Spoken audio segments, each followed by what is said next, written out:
Stadium in New York. Tonight, the New York Yankees begin a 4-game series with the Baltimore Orioles.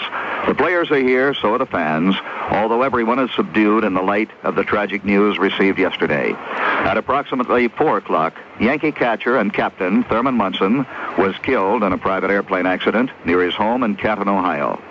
The report shocked the city of New York, the world of baseball, even the nation. Perhaps some of us have not yet felt the full impact of the loss of a close friend. One man who has felt the loss is the owner of the New York Yankees, Mr. George Steinbrenner. Well, Frank, ladies and gentlemen, you can't put into words the loss that we suffered in the loss of Thurman Munson, our team captain, our catcher, the very body and spirit of the Yankees. And he was very close to me personally. We were close pals. We talked often about baseball and about business and about families. And he's left us all too soon. And you can't, if you try to sit down, Frank, and try to feel why it had to happen, there's no answer. And you just have to accept these things as the Lord's will. And that's the only way that gives you the strength to continue after losing a fellow like Thurman. When you lose a Thurman Munson, baseball, business, everything in the world, all the gripes and all the major conflicts in the world seem totally insignificant when you're compared to the loss of the life of a man like Thurman. And if I could put it in one way, I'd really say this, that the team, everybody connected with the Yankees is just so much better because he touched every one of our lives, that's all. George Steinbrenner, you had to see something special in Thurman Munson because you did name him captain of the Yankees, the only one the Yankees have had with the exception of Lou Gehrig. I never had the opportunity to know Lou Gehrig, and I know he's a great leader, but nobody could have been a greater leader than Thurman Munson, a greater leader. Thurman Munson's love of flying began 2 years ago. He studied for and received his pilot's license. He told me that flying relaxed him. Even more important to Thurman, it gave him more time to be with his family. As important as baseball was to the Yankee captain, his wife Diane and 3 children, Tracy, Lynn, Kelly, and Michael, came first in his life. And so it was that Thurman Munson had flown home after the Yankee game in Chicago Wednesday night to spend an off day with his family. Yesterday, he was test flying a plane he had recently purchased. The report is that he was practicing touch-and-go landings when the plane fell short of the runway. 2 companions tried to get Munson out of the plane but failed. Witnesses to the crash have told federal investigators that they did not hear any sound from the engines as the plane approached the Akron-Canton airport, indicating the plane may have lost power. The National Transportation Safety Board will determine the cause of the crash. Back here in New York, another man to pay tribute to the Yankee captain was New York Yankee Vice President and General Manager Cedric Tallis. Well, definitely, Thurman Munson is one of a kind. There'll never be another one exactly like Thurman. He had a very gentle interior behind a harsh facade. Sometimes he would come up with quip answers to disguise the fact that he is very tender-hearted and was very tender-hearted. And a fine ball player, an extraordinarily fine man, a fellow who loved his family. Thurman will never be replaced in the hearts of all of his teammates, and you never can replace Thurman on the ball field. Cedric Tallis, in your lifetime in baseball, you've seen literally thousands of ball players over the minor league level and the major league level. Thurman Munson, in your estimation, as a ball player? I think Thurman was an all-around ball player and a very fine human being, a great influence on any ball club that he played on. I can remember Thurman from the time that he was drafted back in the days of 1968, in the fall, as I remember it. And he was on my particular list at the time when I was at Kansas City, and I followed his career very closely because of that very reason, and watched his rise to stardom in the big leagues, and he handled it very graciously. And I think that right now everyone realizes what a tremendous person he was now that he's gone. And I don't think in the annals of baseball, I myself have seen a greater competitor than Thurman Munson. I think Thurman would love to beat you at checkers or backgammon, ping pong, or whatever, and certainly he gave everything that he had. I remarked particularly with the trouble that he had with his knees. He always ran the ball out, he slid, and he never avoided contact. I think a fitting word for Thurman Munson, a winner.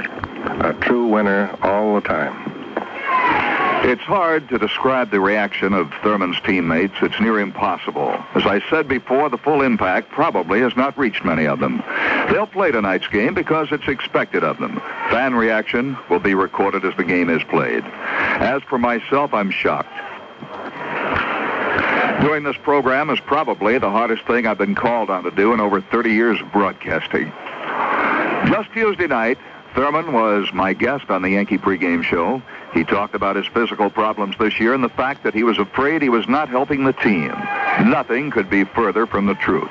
It is true that he was not having the great year that he had anticipated in spring training, but then who is? It's also true that he felt his days as a catcher were ended because of his problems with his legs. But he was still the captain of the Yankees, and he was going to play as long as he felt he could produce. Yankee manager Billy Martin felt that Thurman could still do the job, and Billy took the loss of his friend and teammate especially hard. Well, there's not any words or anything I could say could really honor him properly. He was our team captain.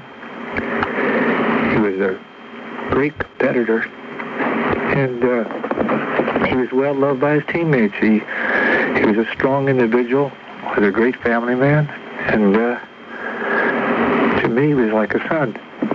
Billy Martin, I was not here when you played. I would have to say, though, that in my estimation, Thurman Munson was a reflection of yourself, a scrappy ball player who played all the time to win. Well, he was playing, for instance, hurt, and a lot of people don't realize how hurt he was. His legs were really giving him a lot of pain, and he'd come in and talk to me about his legs and his problems, and we tried to move him out behind the plate because getting up and down, his legs would lock on him. He just couldn't do it, and he was a battler all the time, and even when he was hurt, he hurt himself again, and he still stayed in there because he knew we needed right-hand hitting.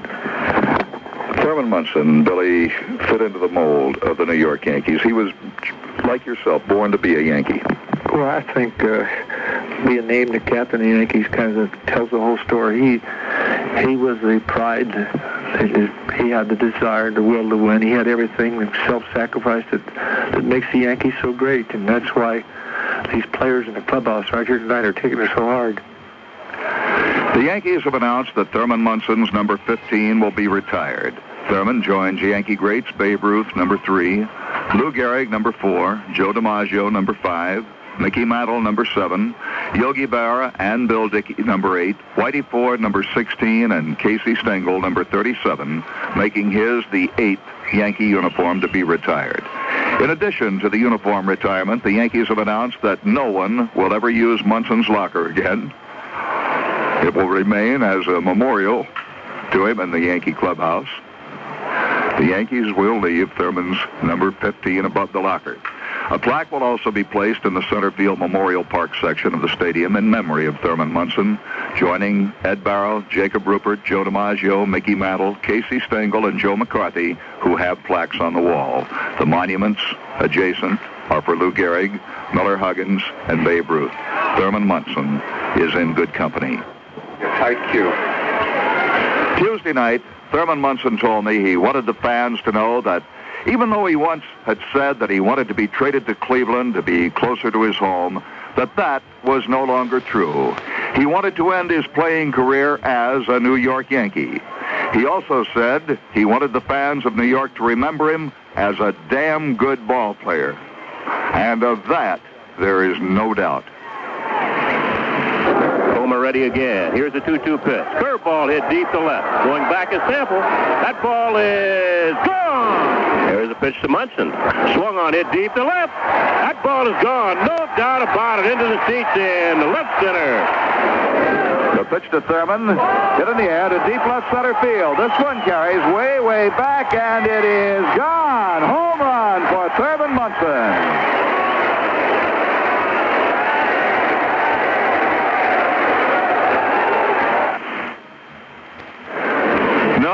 captain and leader has not left us. Today, tomorrow, this year, next year, our endeavors will reflect our love and admiration for him.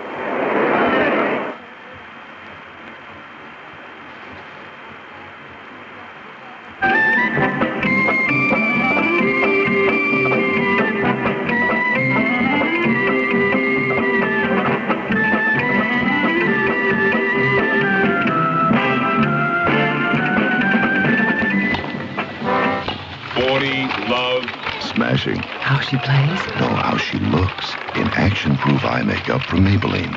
Like ultra-big, ultra-lash mascara. Smear-proof, smudge-proof, waterproof. So longest-looking lashes stay in the thick of the action. Game, set, and match. Action-proof. Keeps you looking good after the action, too. Ultra-big, ultra-lash mascara. Incredibly long-looking lashes without flaky fibers. From Maybelline. Smashing.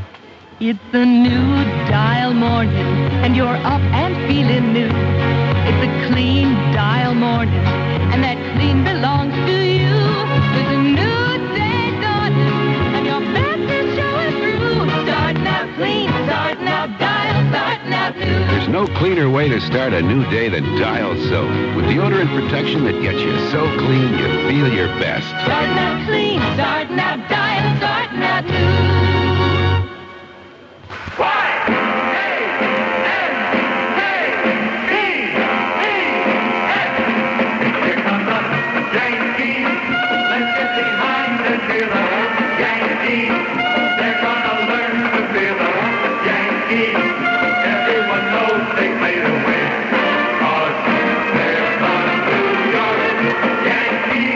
Champion New York Yankees on 1460 WOKO are sponsored by Wendy's, Big Tom's, Budweiser Beer, and by Colonial Provisions, the makers of Yankee Franks, Yoo-Hoo Chocolate Drink, the Tampa Mint, Gulf Oil Company, Firestone Tires, Burger King, and by AC Delco, Spec Athletic Shoes, Chrysler Plymouth, and the New York Yankees. Showing your clout, whip it right out. Showing your clout. Master Charge. Master Charge can open doors for you. It can take you shopping. Take you dining. Take you places. Use its clout for all the things life demands of you. And for all the wonderful things you demand of life. When you carry Master Charge, you carry clout. Show me clout. Hi. I'm Nick, the supermarket manager. Well, now I'm a big TV star. Have you caught me on the tube yet? This customer is asking what she should buy to clean her bathroom. Fantastic, I tell her. And she says... But Fantastic is my kitchen cleaner. What about my bath? So I say, look, as fast and easy as Fantastic cleans your kitchen, it'll clean your bath. A couple of days later, she's back all smiles. Nick, Fantastic is super in the bath. Fantastic. What it does for your kitchen, it'll do for your bath.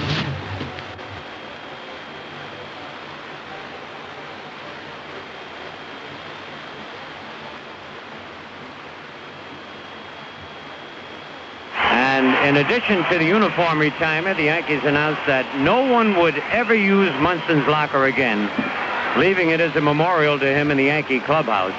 And the Yankees will leave Thurman's number 15 above the locker. A plaque will also be placed in center field, the Memorial Park section of the stadium, in memory of Thurman, who will join Ed Barrow, Jacob Rupert, Joe DiMaggio, Mickey Mantle, Casey Stengel, and Joe McCarthy, who have plaques on the wall. The monuments are for Lou Gehrig, Miller Huggins, and Babe Ruth. Mr. Steinbrenner said, Thurman Munson was one of the greatest competitors I've ever known.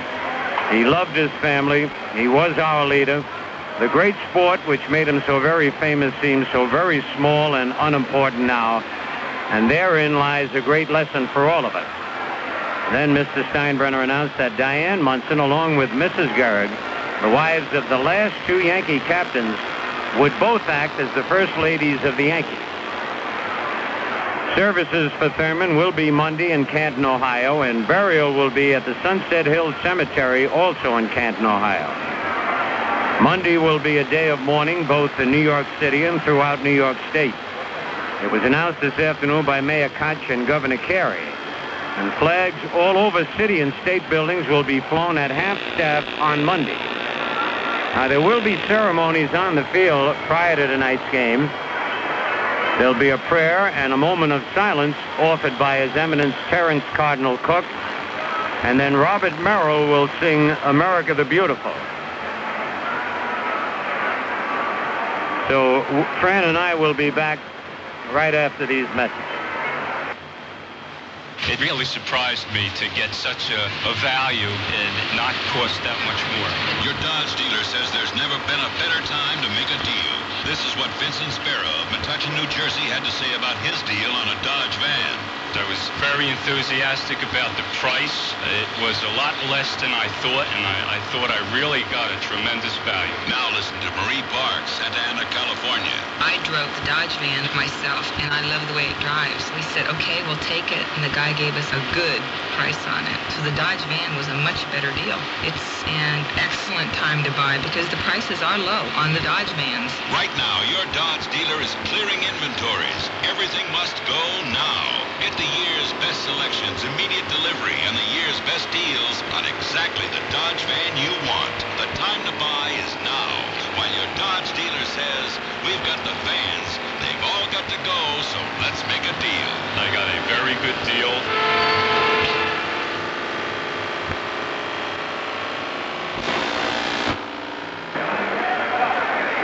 This program is authorized by the New York Yankees solely for the entertainment of our audience, and any publication, reproduction, or other use of the descriptions and or accounts of this game without the express consent of the New York Yankees is prohibited. The announcers for this broadcast are paid by WPIX-TV, except for Fran Healy, who is an employee of the New York Yankees. Well, this ball game will be played, Fran Healy. The Yankees had a team meeting, long one, in the Yankee clubhouse about 4 o'clock. Nobody was allowed in, naturally, except the players and the coaches and the trainers. None of the media, none of the press. And they were quite concerned as to what kind of a tribute they would give for their beloved captain, Thurman Munson, and also for his wife and children. And that will all be explained to us later on. And it's going to really be this is going to be the toughest night, I know, for me, and I know for you too, to ever experience trying to do a ball game when every once in a while my mind will go blank. I don't know how I got to Yankee Stadium really tonight, because you're driving along and then suddenly you'll think of Thurman Munson and you expect to get here. You rush to the locker to see if he's there, and no Thurman Munson. Look behind the plate. I think it's going to be a tough job for Jerry Narron, the youngster. He'll probably be besieged by the media and the press, ask a lot of questions about the kid, and there's just no way you can explain or say anything at all that can have any more meaning than has already been said.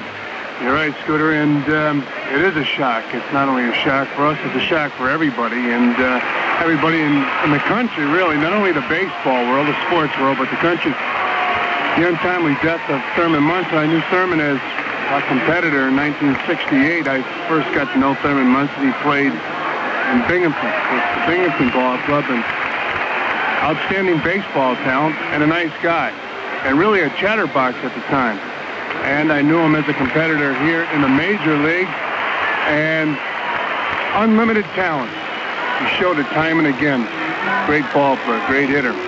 And he was an inspiration to the Yankees. He was a leader. From 1976 on, the Yankees would not have won without Thurman Munson. In fact, for 3 years, I felt Thurman Munson was the best hitter in the American League. I knew him also as a teammate. And in the sanctuary of the clubhouse, he was loquacious. I know that he's been depicted as a surly type of guy, and I'm sure to certain people he was surly. I thought Thurman was shy, and I thought what happened was he retreated into a shell when he was besieged by, I suppose it would be the media, whether it's the writers or the broadcasters. He would go into a shell. He enjoyed his privacy. And one of these reasons, he started to fly an airplane. He was a private person, also a family man, wanted to fly home to Canton, Ohio. And he loved flying. No, there's no doubt about that. He talked about it as much as he talked almost as family. The thing is, it's a shame that the rest of the people in the press didn't get to know Thurman Munson the way we know him. As you said, it was a lot of fun when we'd go out and play golf. And I know the one time you played with Thurman. You always have a ball when you play with Thurman. Great competitor, but fun-loving guy, and the press would not bring that point across whenever they would talk about Thurman Munson. And he had his reasons. A lot of ball players have been hurt by the press. Roger Maris the same way. Great similarity between Maris and Thurman Munson, two of the greatest ball players the Yankees ever had. And the press just hounded them, and after a while they retreated into that shell, and they would write what they thought instead of writing exactly what Thurman was thinking or saying. Well, this could be a point scooter, and the thing is, I've always felt that Thurman was extremely shy, and this is where he probably had his problems with the media. I also knew Thurman Munson as a person, as well as anybody could know him, and I felt that really the only person or the only people that really knew Thurman Munson and what Thurman Munson was really like, and he was a complex character, was his family. Oh, no doubt about Diane that. And his children. And it's a shame, a young man, everything going for him, right in the prime of his life and career, to suddenly leave us with great memories. And as Mr. Steinbrenner said right at the very bottom, our captain and leader has not left us. Today, tomorrow, this year, or the next year. Our endeavors will reflect our love and admiration for him. And just to briefly bring you up to date, the field had been covered. We had a little bit of rain, and they weren't taking any chances. And right now they are taking the tarpaulin off the field. And it won't be too long before we'll have the pregame ceremonies on the field. And as we mentioned before, this is going to be one of the toughest nights to get through, although not as tough as yesterday when the news first broke, or last night.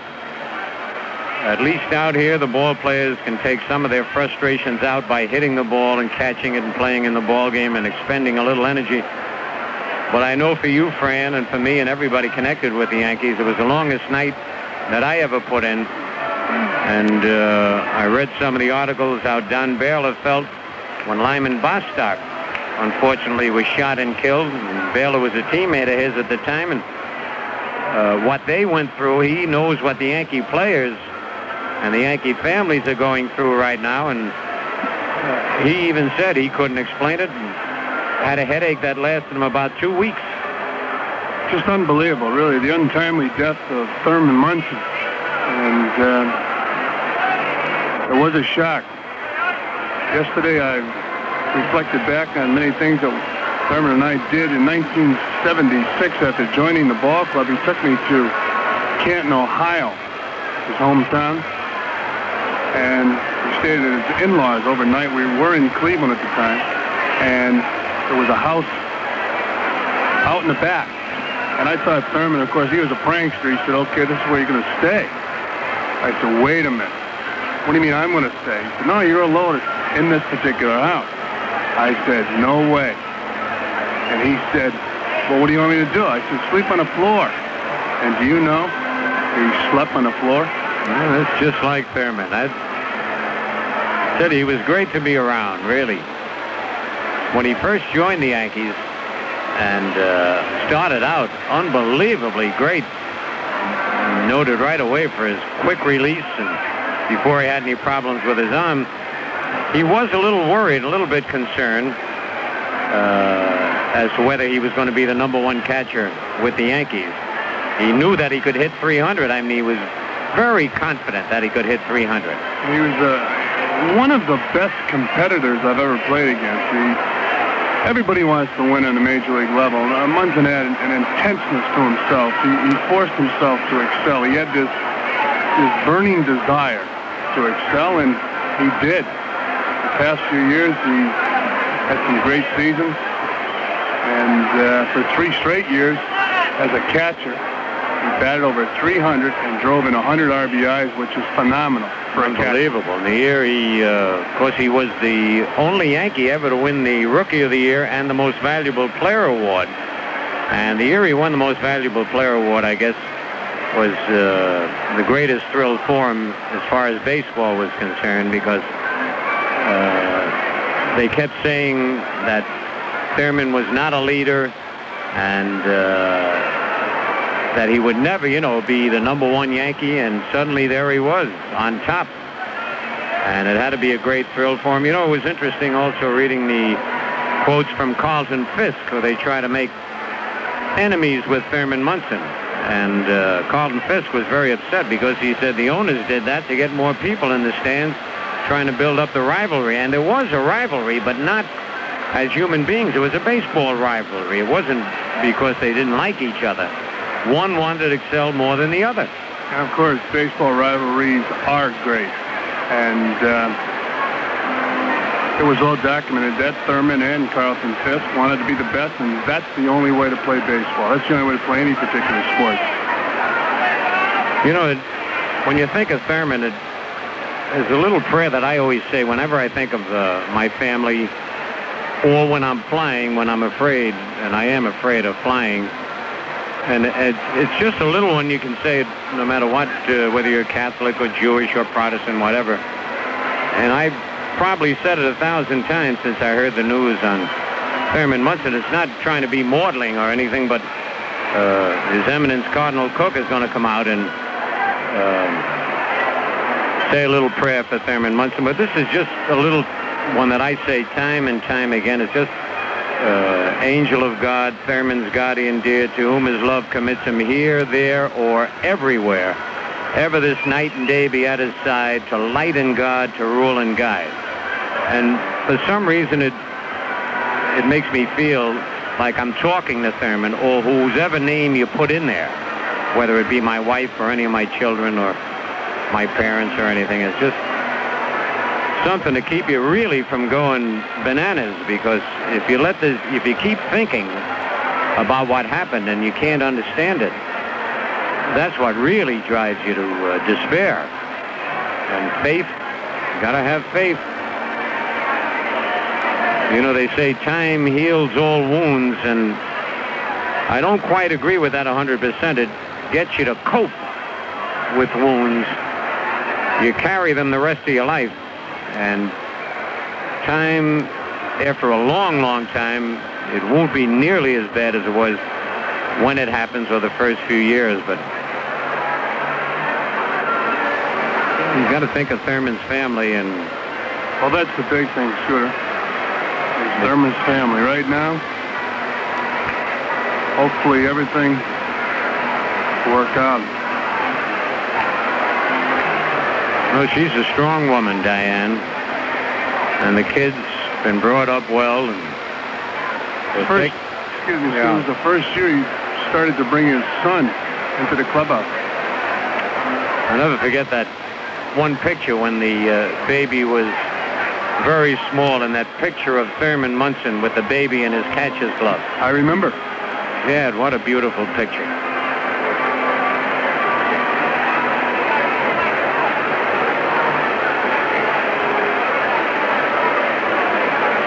We get word that Mr. Steinbrenner asked Diane Munson, Thurman's wife, whether she would object to the game being played or not.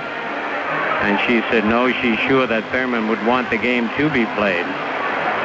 And it might sound corny, the old show business axiom that the show must go on. Just like life has to continue no matter how bad the tragedy. And Thurman really had one thought. As much as he loved his family and how deeply and dearly he thought of them, he said, you've got to live for today. And I hate to think of it, because he would say that you've got to live for today because tomorrow may never come. And, a lot of people figured Munson was just kidding around. Man, when it strikes home, kind of makes you think a little bit. Well, I know one thing, Scooter. It's really too bad that tragedy like this is a thing that puts everything back into its proper perspective. And you realize the significant things in life, the things that you've overlooked and we're too busy to acknowledge. I think songwriter Mac Davis wrote a song. I think it's extremely important. Stop, smell the roses. Yes, well, Grantland Rice had written that many, many, many years ago. To stop and smell the roses. You know, the thing is, when you talk about things being insignificant, just like the outcome of this pennant race this year, is just pushed in the background. Winning and losing ball games. And Thurman did something that I wish I would have been able to do a little more of in all the years I played ball. Spend more time with my family. Because your kids grow up so quickly anyway, and they grow up right under you go away on a 2-week road trip, you come back, and they've grown 2 or 3 inches, and you're trying to hold them down. Right. And Thurman did not want that to happen, and that's why he got that plane, so he'd see him. Well, realistically speaking, and Thurman Munson did stop, smell the roses, so he took advantage of the opportunity, and he enjoyed flying so much that it was a pleasure for him to fly from New York to Canton, Ohio. But Thurman obviously had his program straight. Yes, he did. He always spoke of the family. First. Always first. Which it should be. Absolutely, boy. When things go bad, they're the ones who stick with you through thick or thin, the family. And I'm sure the Yankee ball players in deep shock. And it probably really hasn't set in. No, it takes a while. I know Lou Piniella wrote a great story. He still cannot believe it, as none of us can believe it. And you know, Scooter, it's amazing. Of course, Thurman Munson used to get involved in the ribbing on the bus and in the clubhouse, and it's really going to be missed, especially when the ball club is traveling or the team is together in the clubhouse. He had that infectious laugh. He and Piniella would be going at each other and kidding each other, and it was one of the great things to hear. And he took it very well. Seems that most of the ball players on the Yankees take that particular type of harassment very well, but Thurman was right in the middle of it with Lou Piniella and Jim Catfish Hunter. Well, we're still waiting. The umpires are at home plate with going over the lineup cards. Neither manager has come out, Billy Martin or Earl Weaver. They have sent replacements up. Stadium extremely quiet. Very, very quiet. A subdued crowd. It's going to be a big crowd, almost a full house, and might be a full house by the time the game starts. Paying their respects to Thurman Munson.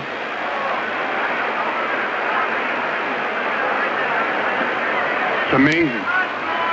Chicago, he was talking to me about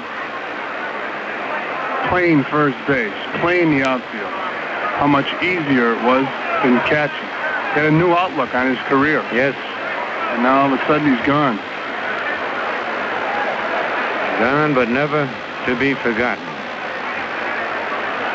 And of course we speak about Thurman Munson in the context of baseball because this is the area we knew him best. And like I said earlier, the one person that knew him as a man, and he was multidimensional as a man. He was his wife. His wife knew him the best. People speculate when they talk about Thurman Munson as a man. He was very quiet. Yeah, he was. As you said, he was a very private man.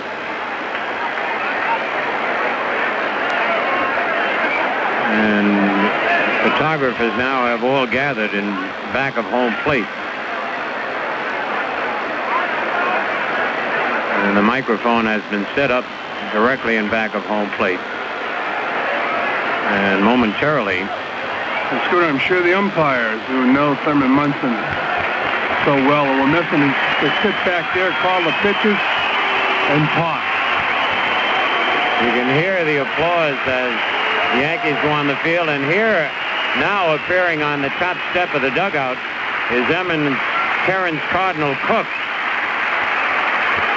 And he is walking out towards the microphone right now as all the Yankees stand on the top step of the dugout. Those who are not in the starting lineup will turn the ceremonies now over to Bob Shepard.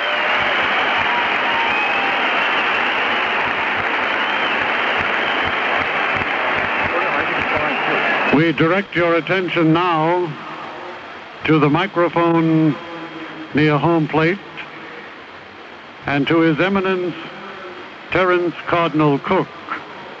At the end of the Cardinal's prayer, please remain standing as Robert Merrill will then sing America the Beautiful.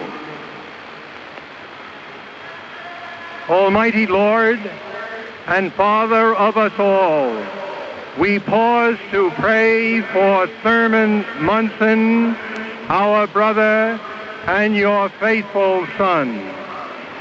He was a good family man, first and foremost, and you blessed this captain of the Yankees with skill and talent and a great dedication to the game of baseball and the many fans whose lives he touched because of it.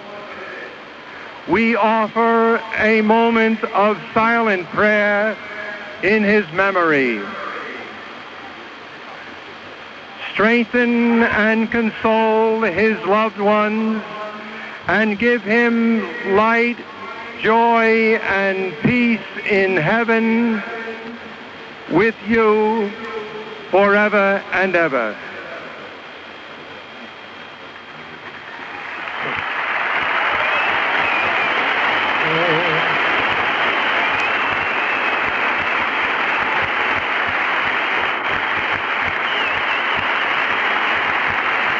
Oh, beautiful for spacious skies, for amber waves of grain, for purple mountain majesties above the fruited plain.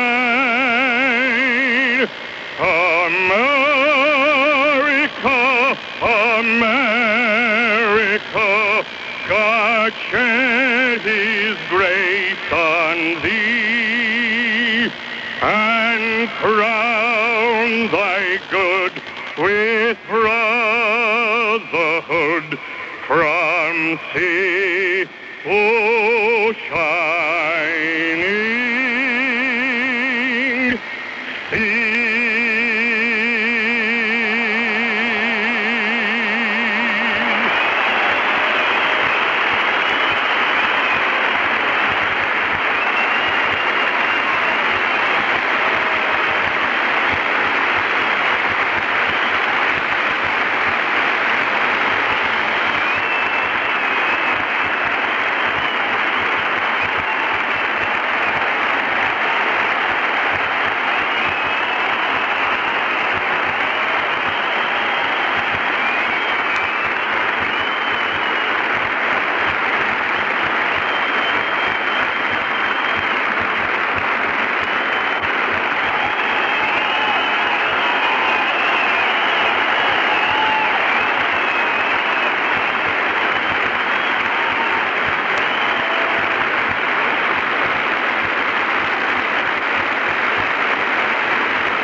gentlemen, thank you for your complete cooperation.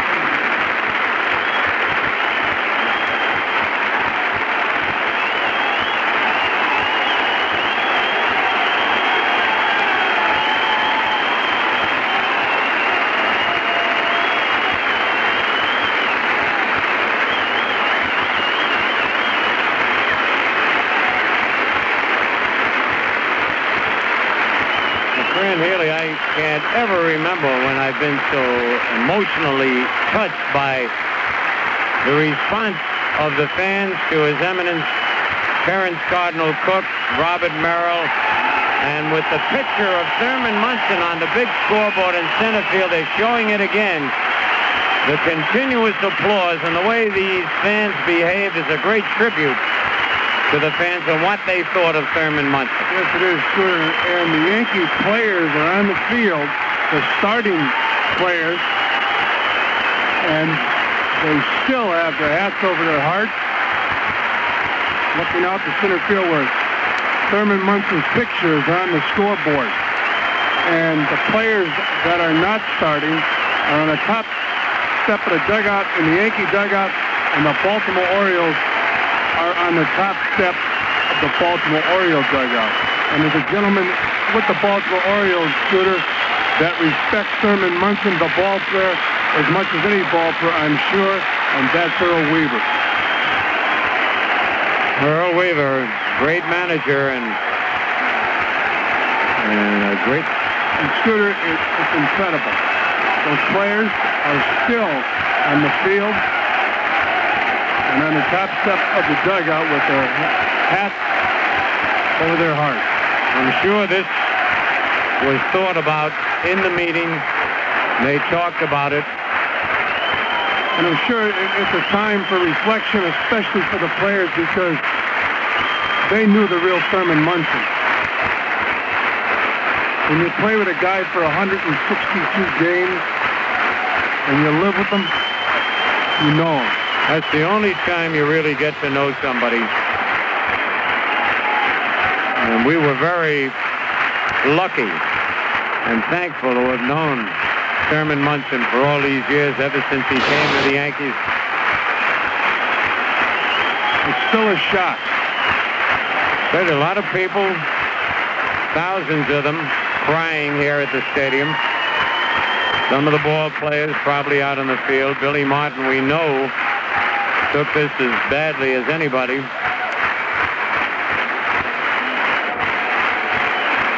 And sure, the players still with their heads down here at Yankee Stadium. And the picture of Thurman Munson once again goes up on the scoreboard. But it's a great picture, Fran, that they're showing, right? Excuse me, it shows just about all of his character. And right there, it shows the kindness in the man's face. A lot of pictures never showed it in the heat of a ball game, but this picture is one that these fans will remember forever. And the players still on the field. And I'm sure many of the players very emotional. They just showed a picture of Lou Piniella on the monitor here in the radio booth. Lou Piniella was extremely close to Thurman Munson.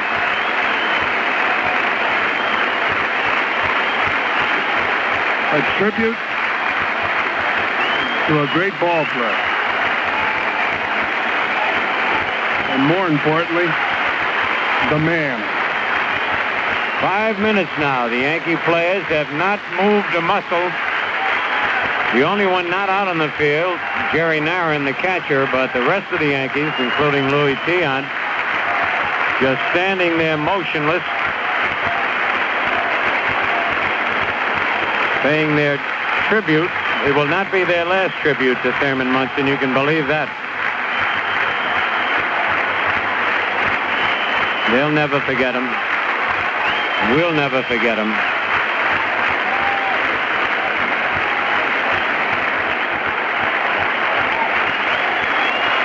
Fans have been on their feet through all of this. Almost like the applause would bring Thurman back. And now they're shouting, Thurman. The fans.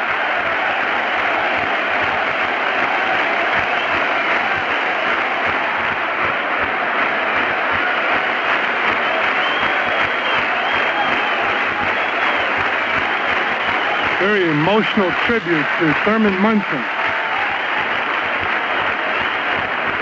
The players still on the field with their hats over their hearts, looking out to center field, where they have been flashing on the scoreboard a picture of Thurman Munson. And the fans still on their feet here at Yankee Stadium. Standing ovation for Thurman Munson. A standing ovation he's received many times throughout the years. Thurman Munson, an excellent ball player. And once again, we've said it many times,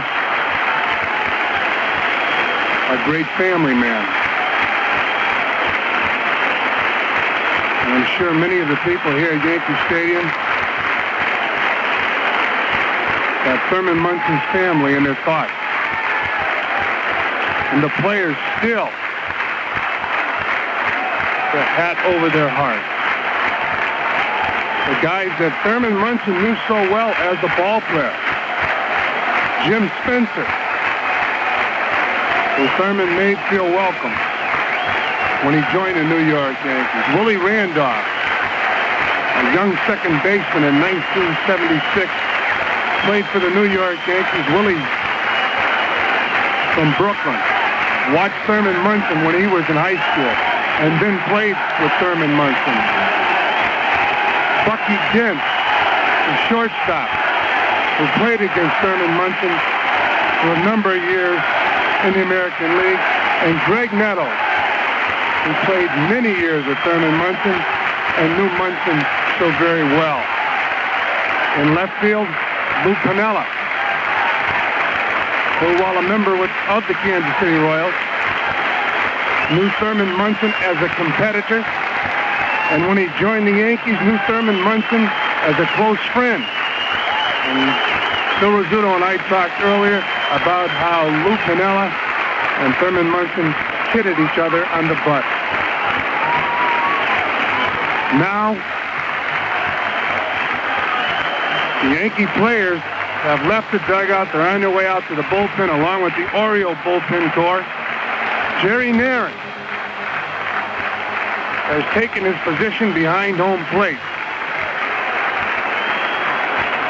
And Nairn has some big shoes to fill. And the Yankee players have put their hats on their heads in the infield. The outfielders still put their hats over their hearts. A very emotional tribute to Thurman Munson. A lot will be written about Thurman Munson, and a lot will be said. But the players who played with him especially, and even some of his competitors, some of the Orioles, some of the Red Sox, knew Thurman Munson so very well. And the fans in the upper tiers still on their feet. A very, very emotional tribute to Thurman Munson.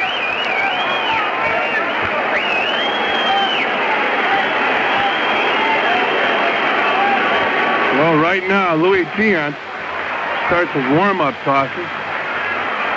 And the Yankees are set to play. And I'm sure it's going to be extremely difficult, not only for the New York Yankees, but the Baltimore Orioles to participate in a contest tonight. As Phil Rizzuto mentioned earlier that George Steinbrenner talked to Thurman Munson's wife, asked her what she thought about the game being played. and she thought it should be played. So we'll have a ball game here tonight. And as Phil Rizzuto told you earlier, it's going to be extremely difficult for us to broadcast the ball game. We are still in a state of shock about Thurman Munson. Just unbelievable.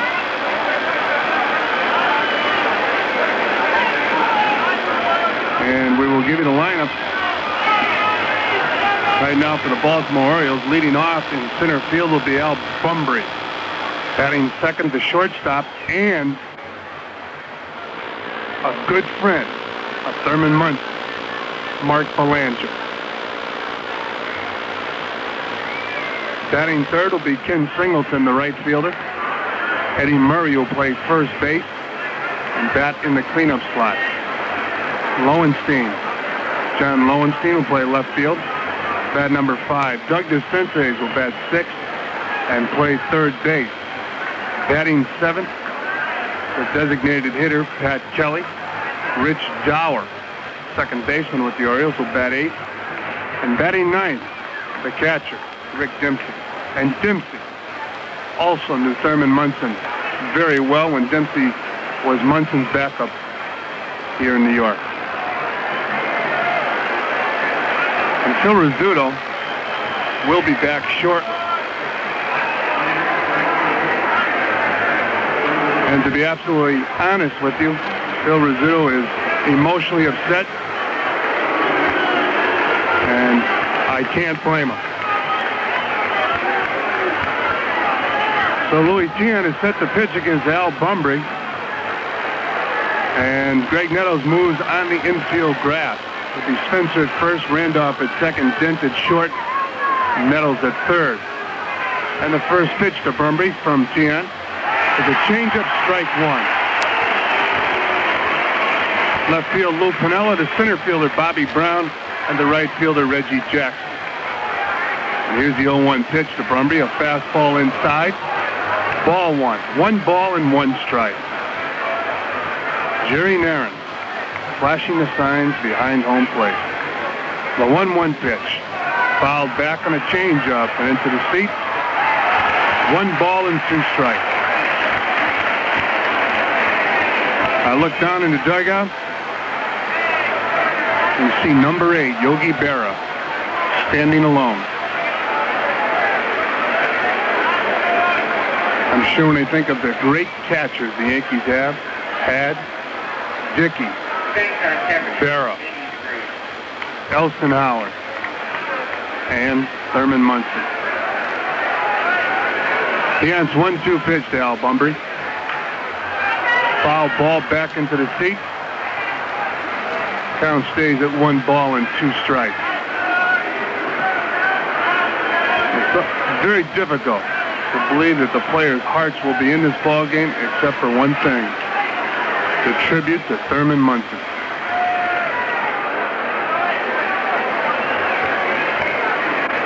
Very, very quiet crowd filed into Yankee Stadium earlier tonight. A 1-2 pitch up high, a fastball. Ball 2. 2 balls and 2 strikes.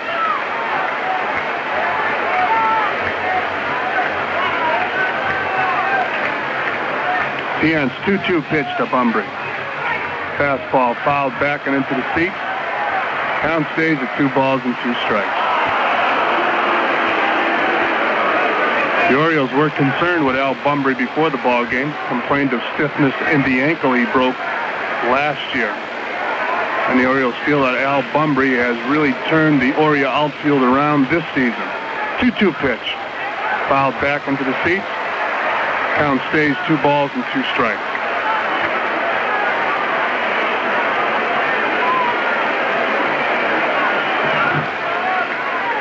It's a big crowd here at Yankee Stadium, but a subdued crowd.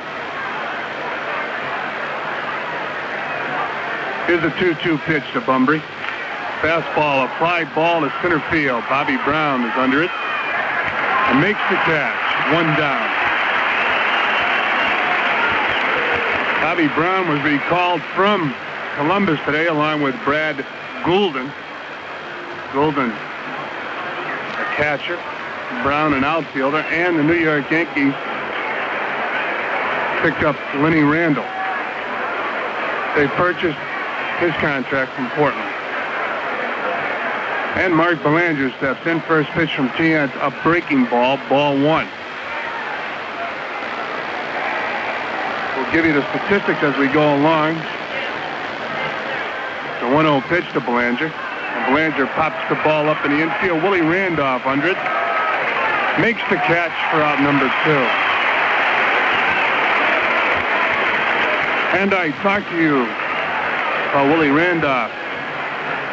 Very upset, like the rest of the ball players. I mentioned earlier, Willie Randolph watched Thurman Munson play baseball when he was in high school in Brooklyn, and then had the opportunity to play in the same ball club, and it was the World Championship Ball Club. Ken Singleton steps in.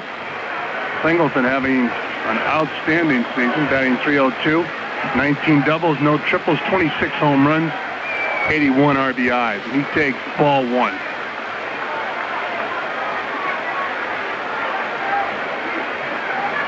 A 1-0 pitch from Tiant to Singleton, a changeup. Ball two. Home plate umpire Don Dinkinger, umpiring at first base Rich Garcia. Over at second base Nick Birmingham, and at third base Steve Palermo. The 2-0 pitch to Singleton. Swung on and missed. Strike one. A changeup from Louis Tiant.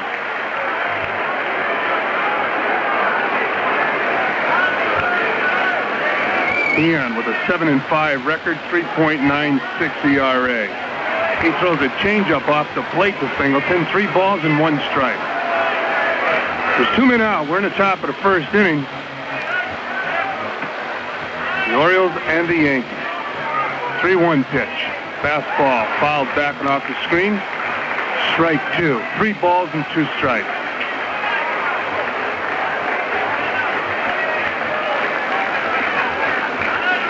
Well, the Yankees announced today that Thurman Munson, number 15, will be retired. And justifiably so. 3-2 pitch to Singleton. Hard shot, and Neto picks it up in a short hop. Over to first base, 3 down. Well, the Orioles here in the first inning. No runs, no hits, no errors. Nobody left on base. As we go to the bottom of the first, no score, the Orioles and the Yankees. Here's some winning news for... This is Army Orchard, noted showbiz reporter at Price Juron Ford Mercury Subaru's Route 50 showroom at exit 15 of the Northway. Crowds are gathering for Trice Juron's annual end-of-summer clearance sale. Clark, why are you here? Frankly, my dear, I need a new van. Wonderful, Clark. You'll see LTDs, T-Birds, Cougars, Mercury Marquis, LTD2s, and Ford pickups. Oh, I like pickups. Yes, indeed, May. On sale at the factory invoice price and not $1 over. Gee, that's the best deal around. Right you are, Jack. And each Trice Juron deal includes free polyglide coating for your new car. There's never been a better time to buy. You can say that again. There's never been a better time to buy. He took me and my wide. I guess the secret's out. It's no secret. The biggest savings of the summer are yours during Trice Juron's annual end-of-summer clearance sale. I'll drink to that. You probably will. Trice Juron Ford Mercury Subaru on Route 50 at exit 15 of the Northway. Hurry, sale ends August 20th. Sinus flares up. I'm clogged up, headaches, my whole face hurts. Help! Send for Sign Off. Sign Off helps relieve your pain, helps clear congestion, helps ease sinus pressure and postnasal drip. Sign Off does it all. Send for Sign Off. Sign Off helps more sinus symptoms than any plain headache tablet. Sign Off, S-I-N-E-O-F-F. Sign Off. The sinus medicines in the bright red box. Is here. For occasional use only as directed.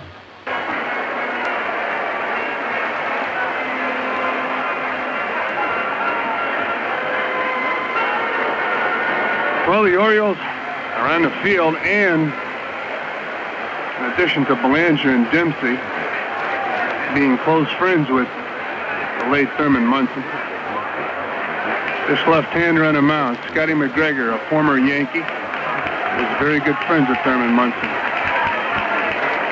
In fact, when the Orioles used to come to town when Munson was behind the plate, Munson used to take McGregor to his house.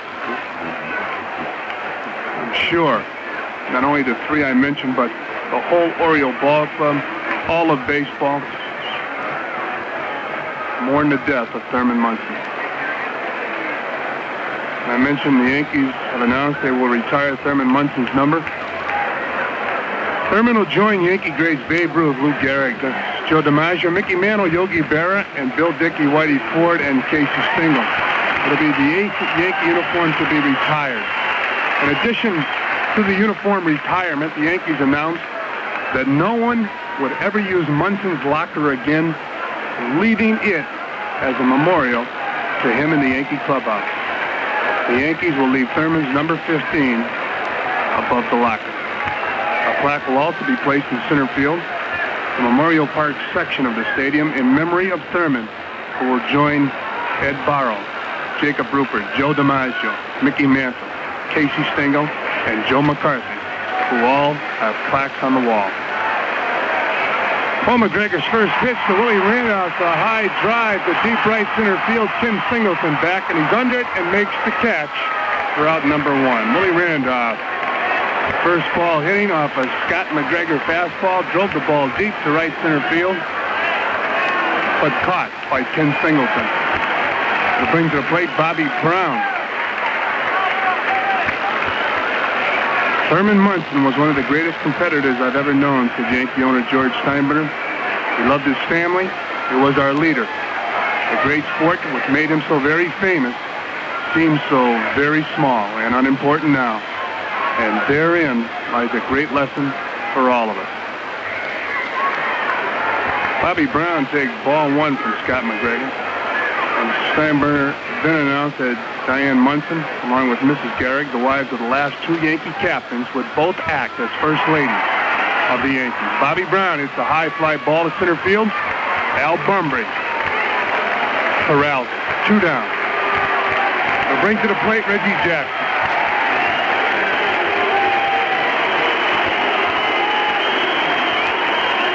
Services for Thurman Munson will be Monday in Canton, Ohio.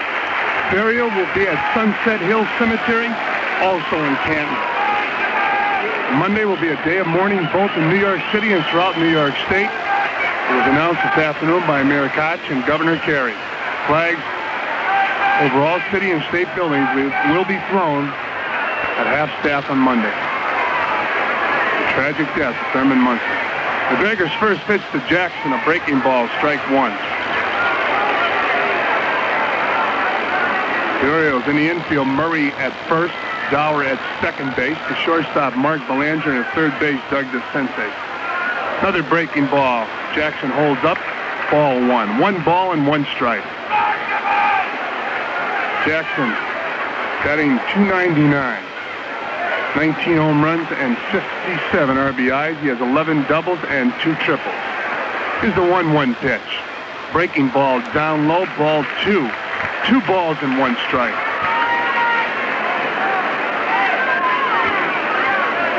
The Orioles played Jackson deep in the infield and also in the outfield. The 2-1 pitch. Swung on and missed. Strike 2. 2 balls and 2 strikes. The Yankees wearing the black armband in remembrance of Thurman Munson. In honor of Thurman Munson.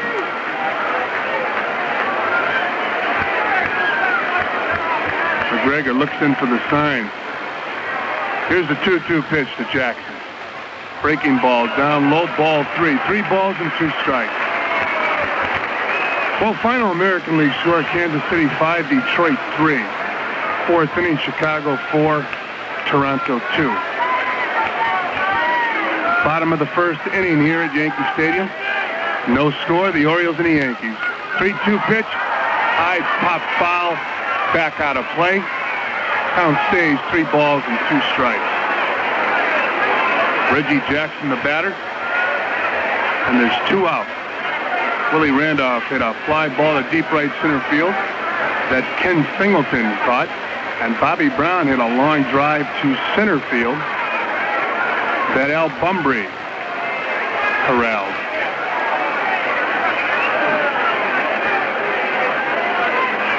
The Yankees and the Orioles play the first of this 4-game series. to start a 7-game homestand for the Yanks. And the Yanks are coming off a 3-3 road record, winning the last 3 in a row in Chicago. The 3-2 pitch to Jackson, up high, ball 4.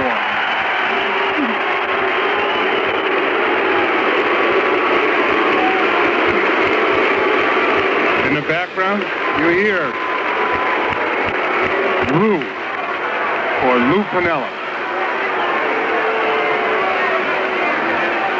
Look down in the Orioles dugout, see number 20, Frank Robinson. A man who wanted Thurman Munson to play for him when he managed the Cleveland Indians. And next to Frank Robinson, a man who respected Thurman Munson as much as any player in baseball. And a great manager, Earl Weaver. Well, Jackson leads off first base. McGregor's first pitch to Piniella. Swung on and missed. Strike 1.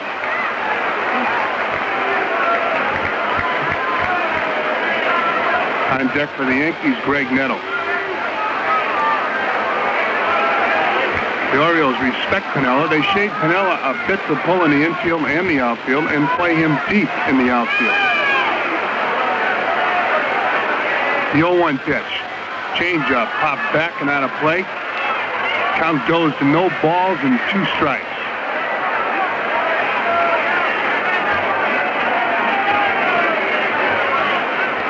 Lou Piniella batting .309, 16 doubles, 1 triple, 10 home runs, and 54 RBI.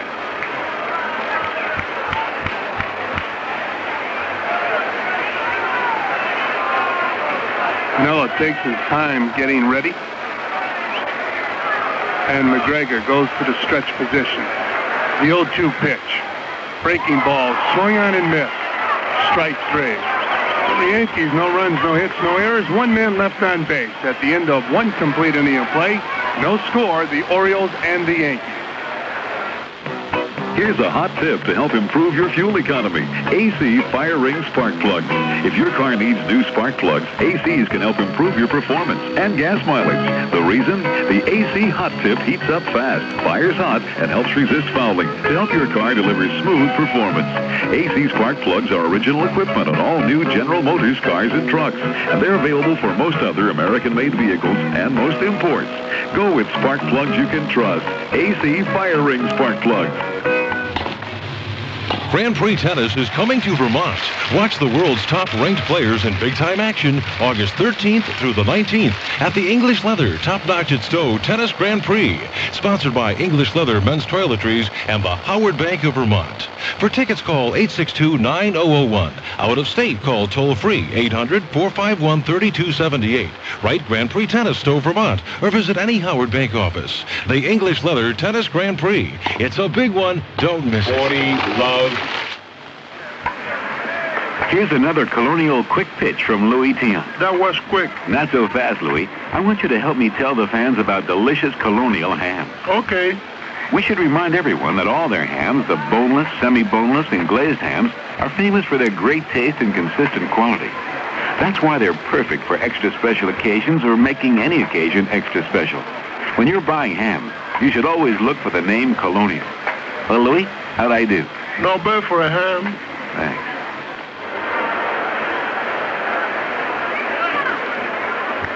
Well, the Orioles will send Eddie Murray, John Lowenstein, and Doug DeCinces to face Louis Tiant.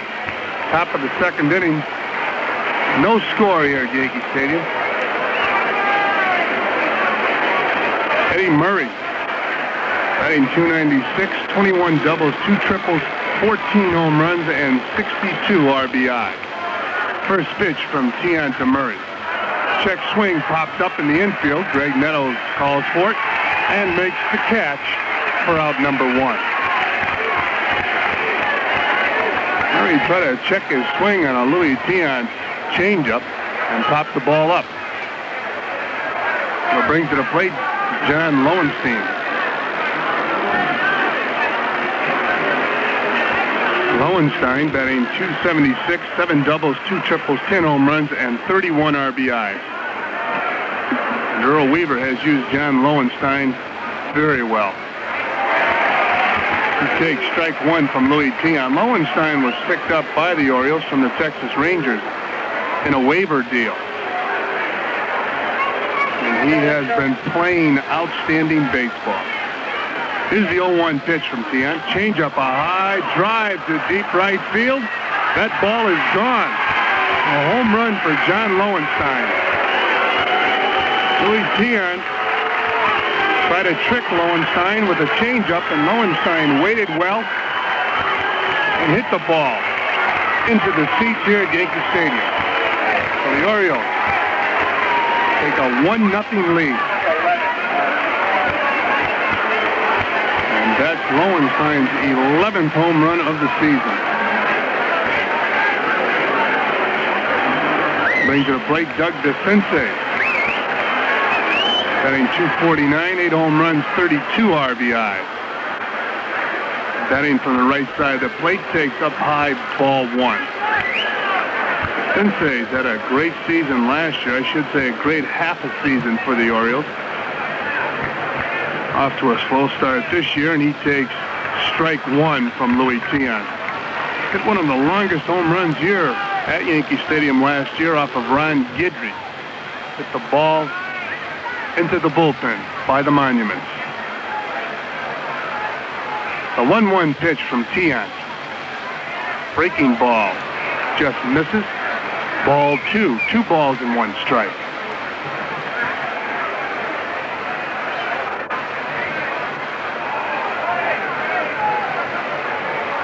Still a very subdued crowd here at Yankee Stadium, and a big crowd on hand.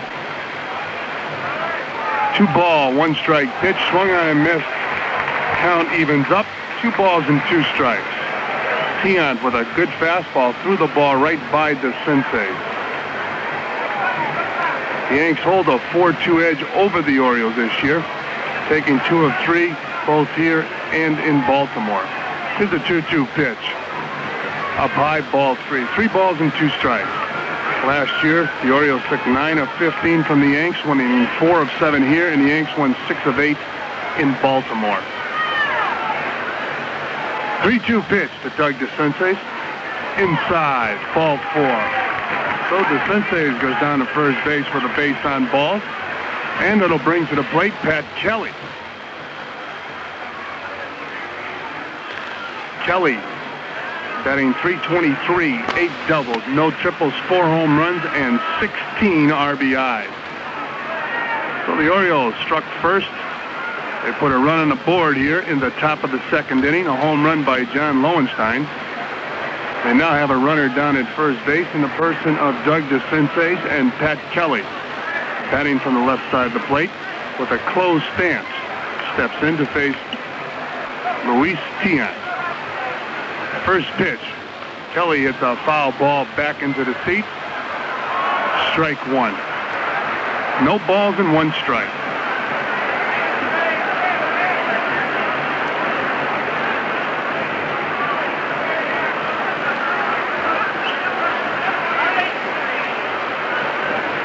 The Orioles have the best record in the majors, and they have won 13 of their last 15.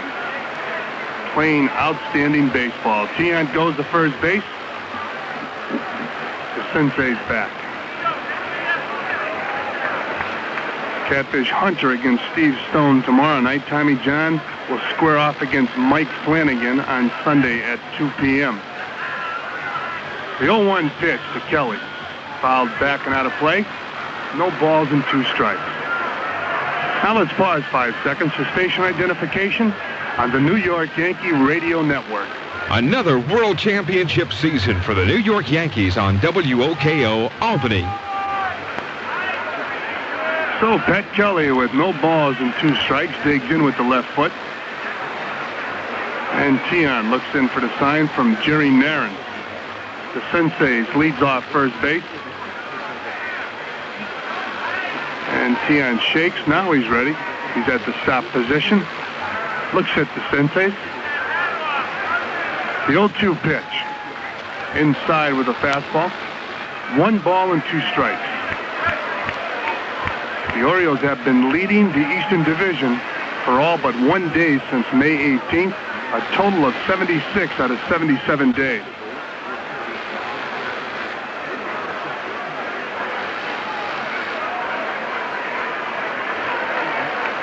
One man down. The Senseis leads off first. Kelly, the batter. The 1-2 pitch. Fastball, a fly ball at center field. Now Lou Piniella goes over into left center field and makes the catch for out number 2.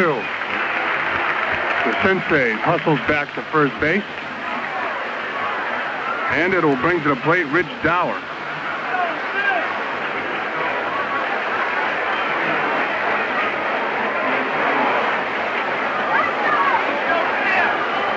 Two men down. Rich Dower, playing second baseman for the Baltimore Orioles. Tian, first pitch to Dower. Changeup down low, ball 1. Dower coming into tonight's action, 262, 16 doubles, no triples, 7 home runs, 47 RBIs. Set a major league record for second baseman, 86 straight games without an error. And there goes the Senseis. The pitch, ball down low, the throw to second base, not in time. So Doug the Sensei picks up a stolen base.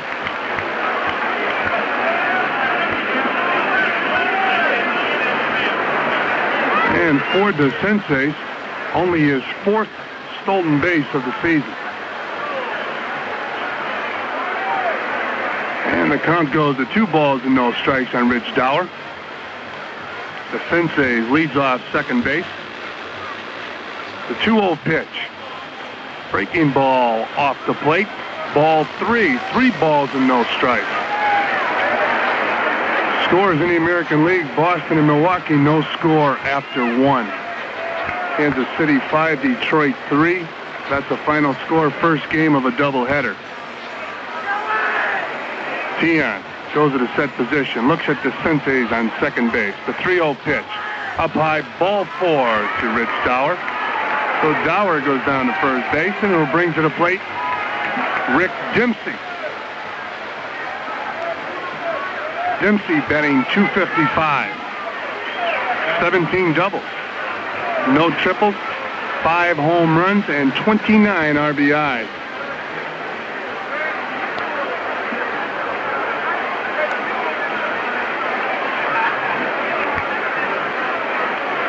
Tian to the stop position. Looks at the Senseis on second base. Dower on first. The pitch. Up high. Ball 1. So Louis Tian right now having a problem getting the ball in the strike zone. The ball is up high. Tian probably rushing himself. Not allowing his arm to catch up with his body and consequently out of the strike zone. The 1-0 pitch. Fouled back.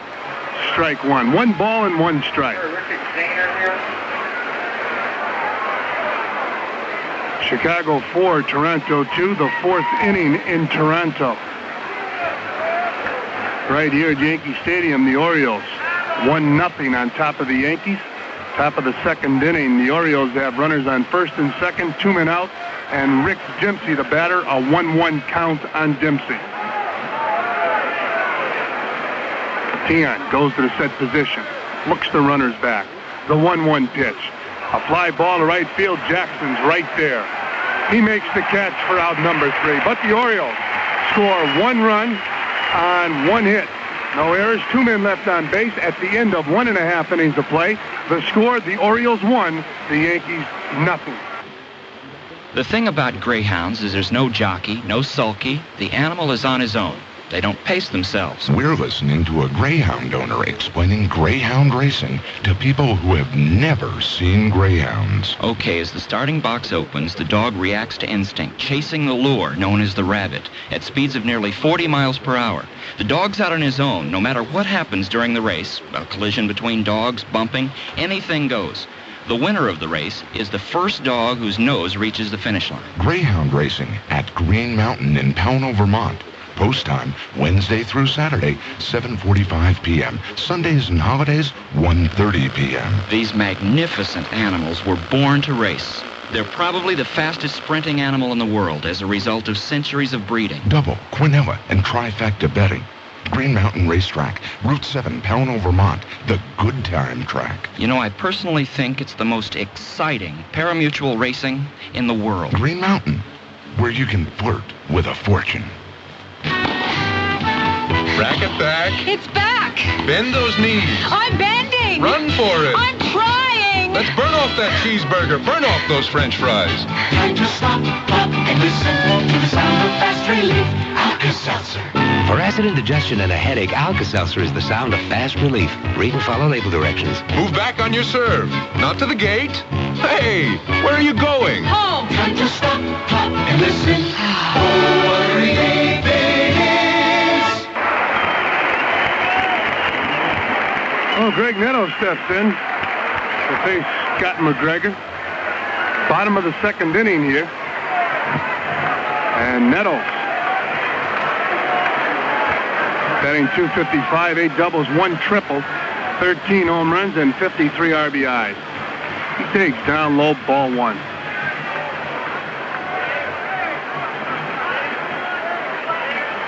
The Orioles really shift on Nettles, play him as a dead pull hitter. Nettles takes down low, ball 2. 2 balls and no strikes. On deck, Roy White.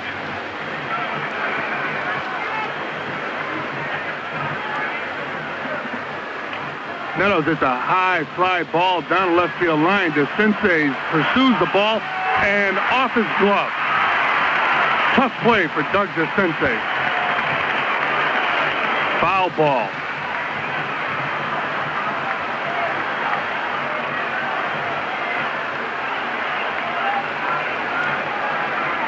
Well, if you haven't heard, the Yankees have announced that Thurman Munson's number 15 will be retired. Thurman joins Yankee greats Babe Ruth, Lou Gehrig, Joe DiMaggio, Mickey Mantle, Yogi Berra, Bill Dickey, Whitey Ford, and Casey Stengel. In addition to the uniform retirement, the Yankees announced that no one would ever use Munson's locker again, leaving it as a memorial to him in the Yankee clubhouse. The Yankees will leave Thurman's number 15 above the locker. And Greg Nettles foul tips the ball off Rick Dempsey's glove. Count remains 2 balls and 2 strikes. A plaque will also be placed in center field Memorial Park section of the stadium in memory of Thurman Munson. He will join Ed Barrow, Jacob Rupert, Joe DiMaggio, Mickey Mantle, Casey Stengel, and Joe McCarthy. 2-2 pitch. Inside, ball 3. 3 balls, 2 strikes. The monuments in left center field are for Lou Gehrig, Miller Huggins, and Babe Ruth. Here's the 3-2 pitch to Nettles. Fouled back just below us. Count stays 3 balls and 2 strikes. Thurman Munson was one of the greatest competitors I've ever known, said Yankee owner George Steinbrenner. He loved his family. He was our leader. Great sport, which made him so very famous, seems so very small and unimportant now, and therein lies a great lesson for all of us. Nettles hits a ground ball to Dower. He boots it, but gets it over to Scotty McGregor at first base in time. Out number 1.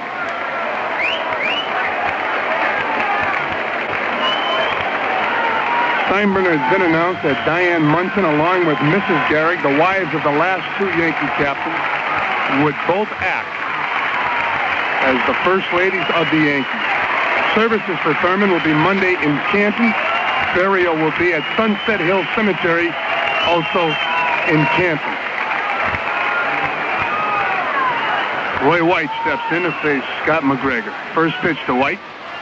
Attempted bunt. Strike 1. Roy White batting .181, the designated hitter tonight for the New York Yankees. White has 3 doubles, no triples, 2 home runs, and 18 RBIs. The 0-1 pitch. Check swing, puts the ball in play. Belanger's in, picks it up, flips to first base for out number 2. Roy White tried to check his swing. The ball jumped off the bat, headed right towards shortstop Mark Belanger, and it was an easy play for Belanger. Brings to the plate Jim Spencer.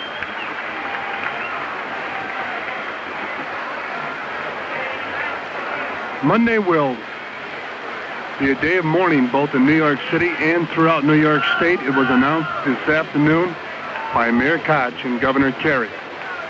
Flags all over the city and state buildings will be flown at half-staff on Monday. Jim Spencer steps in to face Scott McGregor. He takes strike one.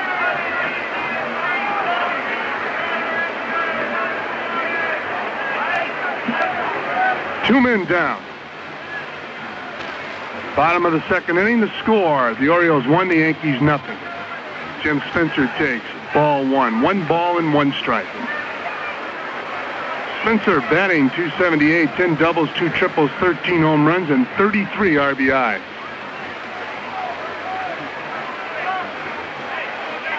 Spencer, it's a high foul ball back into the seats. 1 ball and 2 strikes.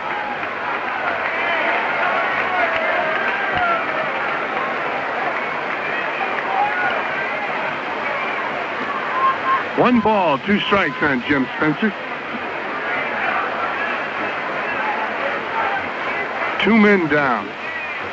Boston at Milwaukee. Second inning, no score. Chicago 7, Toronto 4.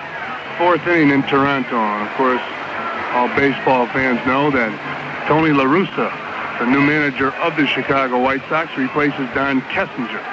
1-2 pitch, a line shot down the right field line. And that's good for extra bases. Spencer rounds first. He's limping towards second, but makes it with the head. Check that. Makes it sliding straight in. Spencer hit a shot down the right field line. It hugged the wall. Ken Singleton, the right fielder with a fine throwing arm, got over, picked the ball up, and got the ball back in, but not in time to catch Jim Spencer, who was nursing a pulled muscle in his left calf. And it brings to the plate Jerry Nairn.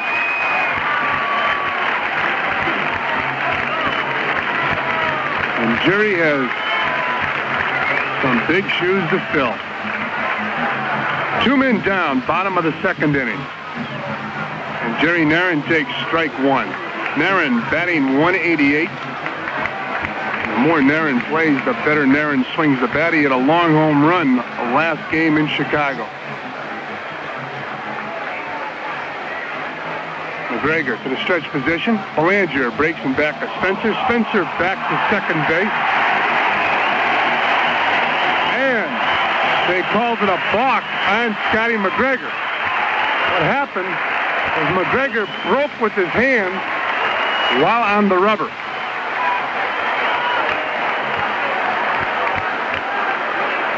And the play was called by second base umpire Nick Brimmigan. So McGregor will now pitch from the windup. The 0-1 pitch to Jerry Nairn. Breaking ball swung on and missed, strike 2.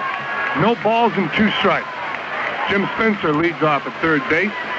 Spencer doubled with 2 men down, moved to third base on Scotty McGregor's balk. Here's the 0-2 pitch to Nairn. Swung on and missed, strike 3. But for the Yankees, no runs, 1 hit, no errors. 1 man left on base at the end of 2 complete innings of play. The score, the Orioles 1, the Yankees nothing. Lafayette, Lafayette, what you want is what you get. Folks will tell you right off, there just isn't a better place to buy hi-fi equipment, auto sound, CB, or anything else electronic than Lafayette Radio. Not only does Lafayette feature the great names, Advent, Kenwood, Techniques, Pioneer, Bearcat, Sanyo, and more, but you can get this equipment at the best prices in town. See the white pages for the Lafayette near you. Lafayette, we are here.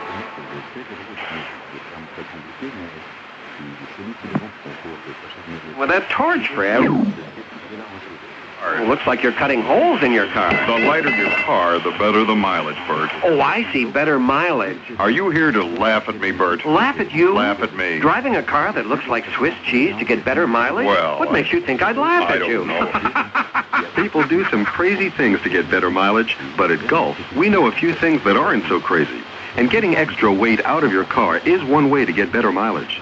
Same with making sure your points and plugs are okay and keeping an eye out for leaks around the carburetor. It's also a good idea to check your spark plug wires once in a while. When they get worn or cracked, they can short. Replacing them isn't expensive, but it can get you better mileage, and that's smart. Because at Gulf, we think it's smart to get the most out of the gas you buy and the place you buy it. So drive smart. Yes, sir, Fred. These Swiss cheese cars sure get great mileage. Wow. Nice in the rain, too. Bert, just hold the umbrella. Al Bunbury will lead it off for the Baltimore Orioles. Top of the third inning. Bunbury 0 for 1 tonight. He had a long fly ball. Center field his first time up. Mentioned earlier, Baltimore Orioles outfield really turned around this season when Al Bunbury came back off his injury and was fit to play ball. And Bunbury takes ball 1 from Louis Tiant. A 1-0 pitch. Change curve, strike 1. Bunbury taking all the way.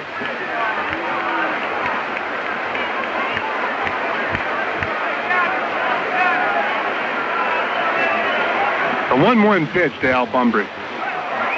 Swung on and fouled back, strike 2. Bunbury had his weight out in front, his hands back in the hitting position, and fouled the ball back. And the count is 1 ball and 2 strikes. Bunbury has hit safely in 13 straight games. During the streak, it began July 21st. He has batted .420. Here's the 1-2 pitch. Fouled back, a fastball. 1 ball and 2 strikes.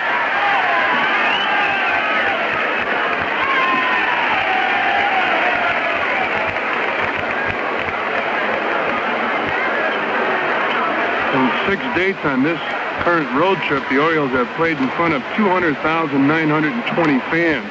So the Orioles in first place are now a big draw. Here's the 1-2 pitch to Bunbury. Fouled back and out of play. Count stays 1 ball and 2 strikes. Pitching matchup for tomorrow, Jim Catfish Hunter, 2-6 against Steve Stone, who threw a 1-hitter his last time out against the Milwaukee Brewers. Sunday afternoon at 2, it'll be Tommy John against Mike Flanagan. A 1-2 pitch. Bunbury at the high chopper to Jim Spencer. Spencer takes it himself for out number 1. And now 20 seconds for our local stations to identify themselves. 1460 WOKO. Capital District weather, partly cloudy tonight, low 65. Tomorrow, mostly sunny and warm, high 88. Sunday, partly sunny, hot and humid with a chance of a thunderstorm in the afternoon, high 88. Probability of rain 20% tonight and tomorrow, 10% tomorrow night. We have 75 degrees. Mark Belanger hits a high fly ball to left field. Lou Piniella back on the warning track and makes the catch. Belanger jumped on a Louis Tiant fastball. Hit it a long way here at Yankee Stadium, but not long enough. 2 down.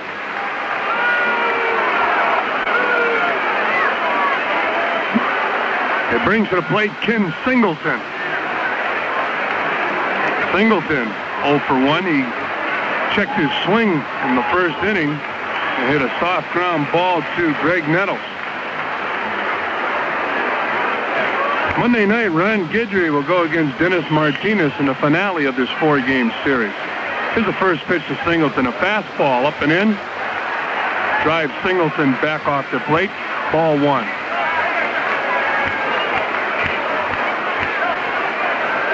If you haven't heard, the Yankees have called up Bobby Brown, who's playing center field tonight, and Brad Goulden, a catcher.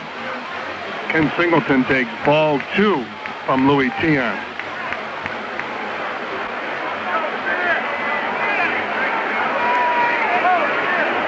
Tiant winds, he kicks the 2-0 pitch. Strike 1. 2 balls and 1 strike. We're in the top of the third inning here at Yankee Stadium. The score of the Orioles 1, the Yankees nothing. The Orioles with 1 hit, a home run. The Yankees with 1 hit, Jim Spencer's double. And Tiant throws a high fastball to Ken Singleton. 3 balls and 1 strike.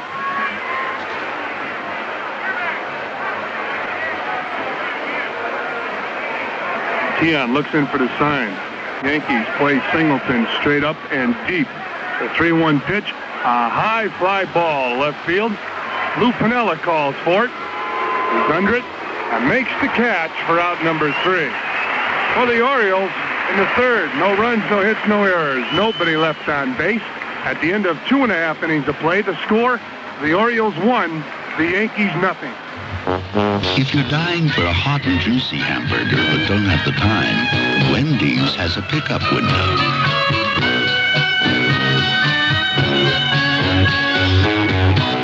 If you're in your car, your wagon, or even a taxi cab, Wendy's has a pickup window.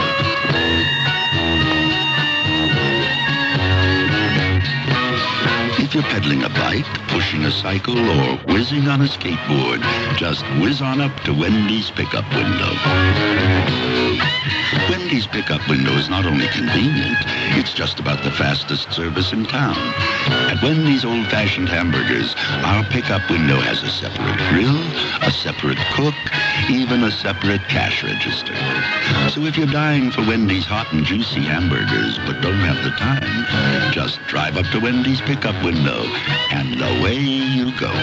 Wendy's, 1335 Central Avenue, 741 New Loudon Road, Latham, 3 Clifton Country Road, across from the Clifton Country Mall, and Glenville. True Value Hardware Store's August bargain of the month is a value that will really open your eyes. Hi, Pat Summerall to tell you it's a Sunbeam electric alarm clock for just $4.88, designed to help open your eyes on time in the morning. The Wink Awake alarm wakes you, lets you sleep a few extra minutes, then wakes you again. It has a white lighted dial, a sweep second hand, and a chocolate color case. Get the compact Sunbeam alarm clock for just $4.88 while supplies last at participating True Value Hardware stores. And tell them Pat Summerall sent you. Bottom of the third inning. Bucky Dent steps in to face Scotty McGregor, and now joining us in the radio booth, Bill White. All right, Fran. Pitch to Dent is low, ball 1. Baltimore leads 1-0 on a home run by John Lowenstown off Louis Tion in the top of the second. Each team with 1 base hit. Yankee base hit, a double by Jim Spencer as Dent fouls one off the right side and out of play. It's 1-1. It'll be Dent, Willie Randolph, and then Bobby Brown for the Yankees against Scotty McGregor, a left-hander with a 6-win, 3-loss record. McGregor looking in for sign. He gets it. Rock kicks and deals a 1-1 pitch to Dent. Swung on it to center field. Coming in is Al Bumbry, the center fielder. He's there, waits, and makes the catch. 1 away. Here's Willie Randolph. Willie is hitting 11 of his last 13 ball games. He's batting .272, 5 home runs, and a career-high 49 runs batted in this year. In the first inning, he flied to Ken Singleton in right field. Yankees so far this year have had a good year against Baltimore. They've won 4 of the 6 games played. Baltimore leading this one 1-0 as we're playing the bottom of the third inning. Randolph takes the curve, down low, ball 1. On deck is Bobby Brown, the center fielder.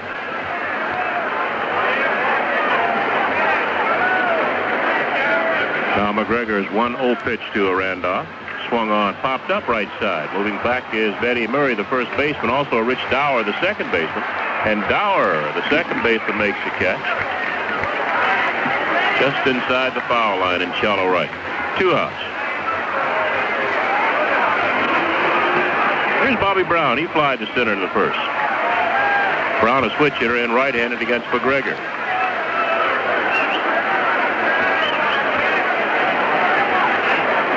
Baltimore has really been playing good baseball. They've won 13 out of their last 15, and on this road trip, they've won 5 out of 6. And they have the best record in baseball so far. And the first pitch to Bobby Brown. Misses inside, ball 1. The Orioles have won 72 games and lost just 34. California 61-47. They're tops in the West. In the National League, Montreal 59-43 in the East. As Brown swings and misses a fastball, it's 1-1. Houston 62-47 in the West.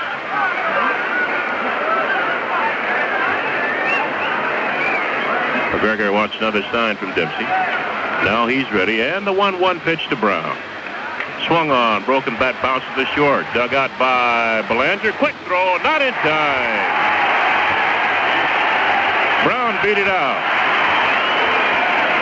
Belanger didn't get too much on that ball, Fran. No, he didn't. And to me, Bill, it looked like Belanger, when he planted his foot, the dirt gave. His back foot, the right foot, the dirt gave out. And it looked like he lobbed the ball over to first base. Belanger has a pretty good arm at shortstop. So Bobby Brown, an infield hit at first base. 2 outs. Here's Reggie Jackson, who walked in the first. Baltimore ahead 1-0. Yankees have a runner at first with 2 outs. We're in the bottom half of the third inning. Base hit number 2 for the Yankees. Oriole infield playing Jackson slightly to pull as McGregor sets.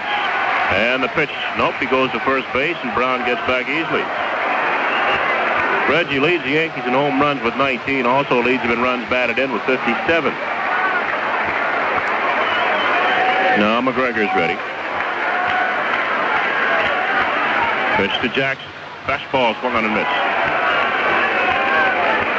On deck is Lou Piniella.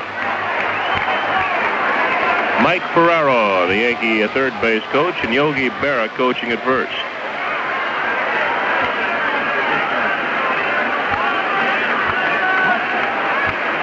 McGregor taking plenty of time. Still looking at his side. Now he's ready. The 0-1 pitch to Jackson. Swung on and fouled back. No balls, 2 strikes. Yankees, I'm sure Fran Healy has told you, have made a lot of moves. They've added Brad Golden, a catcher, he called from Columbus. He was batting .248 at Columbus for Gene Michael with 6 home runs, 33 runs batted in. Bobby Brown, who's in this ball game, he was batting at .344 for Gene Michael, 8 home runs, 41 runs batted in. He had also stolen 24 bases in 30 attempts. He's on at first base with 2 outs. The 0-2 to Jackson. Swung on and fouled back again. And Bill, you mentioned Bobby Brown. Brown, to me, looks like he has that great acceleration. 2 guys that really stand out in my mind with the great acceleration at one time was Willie Mays and Cesar Cedeno. Willie Mays will be inducted into the Baseball Hall of Fame on Sunday in Cooperstown. Oscar Gamble is also here. He reported tonight. Took batting practice. There goes Brown. Curveball is high. Throw to second will not be in time. Stole it standing up. Bobby Brown stole second base standing up. And Bobby Brown's going to be a very exciting ball player for the Yankees. You know, he watched McGregor, kept watching him, and finally had him timed, and there was a throw there, but no chance at all for Brown. You know, the pitch before that, when McGregor kicked his leg up to go home, Bobby Brown ran back to first base. He must have just got it in his mind, I'm going to run. And he did. So Brown down at second base, 2 outs. To count 1 ball and 2 strikes on Reggie Jackson. Now McGregor's ready. And the 1-2 pitch to Jackson. Swung on and fouled back. Yankees have also purchased the contract of Lenny Randall from Portland of the Pacific Coast League. They've added a new coach, Jeff Torborg. He's here in uniform. On the negative side, Ed Figueroa was examined in Los Angeles by Dr. Frank Jobe yesterday. Bone spurs in the posterior compartment of his right elbow. Surgery will be performed next week on Ed Figueroa. As McGregor sets and checks Brown. 1-2 to Jackson. Called strike 3. Jackson called out on strikes. Of course, although Dempsey threw down to second base, Jackson's strikeout is the 3rd out. No runs on 1 base hit, and Brown left at second base. At the end of 3, the Orioles won, the Yankees nothing. Today's winner in the Yankee Franks Louis Tiant, great to be with the winter contest, is Maria Marino of Troy, New York. Maria will win 2 tickets to the August 14th Yankee game against the Texas Rangers. And you too can win free tickets to Yankee baseball games by sending a postcard with your name and address to Great to be with the winter contest, care of Louis Tiant, Post Office Box 2323, Church Street Station, New York, New York, 10046.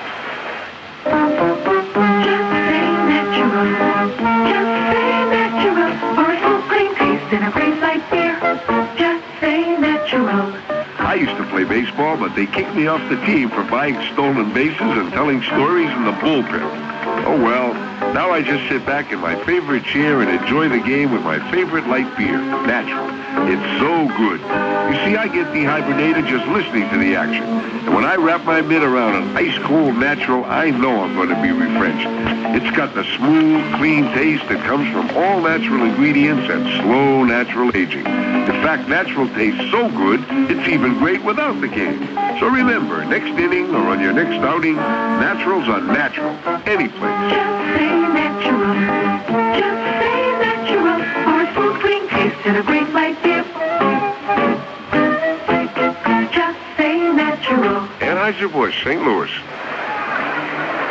Eddie Murray will lead it off for the Orioles. Top of the fourth, the score. The Orioles 1, the Yankees nothing. Bill? All right, Fran. Murray, a left-handed batter, although he's a switcher. I should say he's batting left-handed against Louis Tion, leading off here in the fourth. He's been up once, popped to Greg Nettles, the Yankee third baseman. Louis Tion with the first pitch to Murray. Change-up curve is a high ball one. Murray batting at .295. He has 14 home runs and 62 runs batted in this year. The Yankees play him straight away, and Nettles in close at third. Tion's 1-0 pitch. Misses low and away. It's 2 balls, no strikes. Murray, a better hitter, left-handed than right-handed. He bats .309 left-handed, .265 the left-handed. 2-0 pitch. Swung on and missed. He has more power left-handed than right-handed. 10 of his 14 home runs have come from the left side, and 44 of his 62 runs batted in have been knocked in while batting left-handed. So they count 2 balls and a strike on Eddie Murray. A couple of years ago, this fellow Rookie of the Year in the American League. Tion doesn't like the first sign from there. Now the 2-1 pitch. Swung on, hit to left center, shallow left center. Piniella digging in, and he's there, and Lou makes the catch easily. 1 away. Well, his first 2 times up, Murray, normally a pull hitter, Tion's had him hitting the other way. John Lowenstein, responsible for the Oriole run, and the only run scored in this ballgame was his 11th home run. Looks like he got a hanging curveball and drilled it into the seats over Jackson's head in right field. He's a left-handed batter. Check swing foul out of play. No balls and a strike. Let's take 5 seconds for station identification on the New York Yankee Baseball Network. 1460 WOKO Albany, home of the world champion New York Yankees. Well, Tion now with another ball. Here's the 0-1 to Lowenstein. Curveball is outside, 1-1.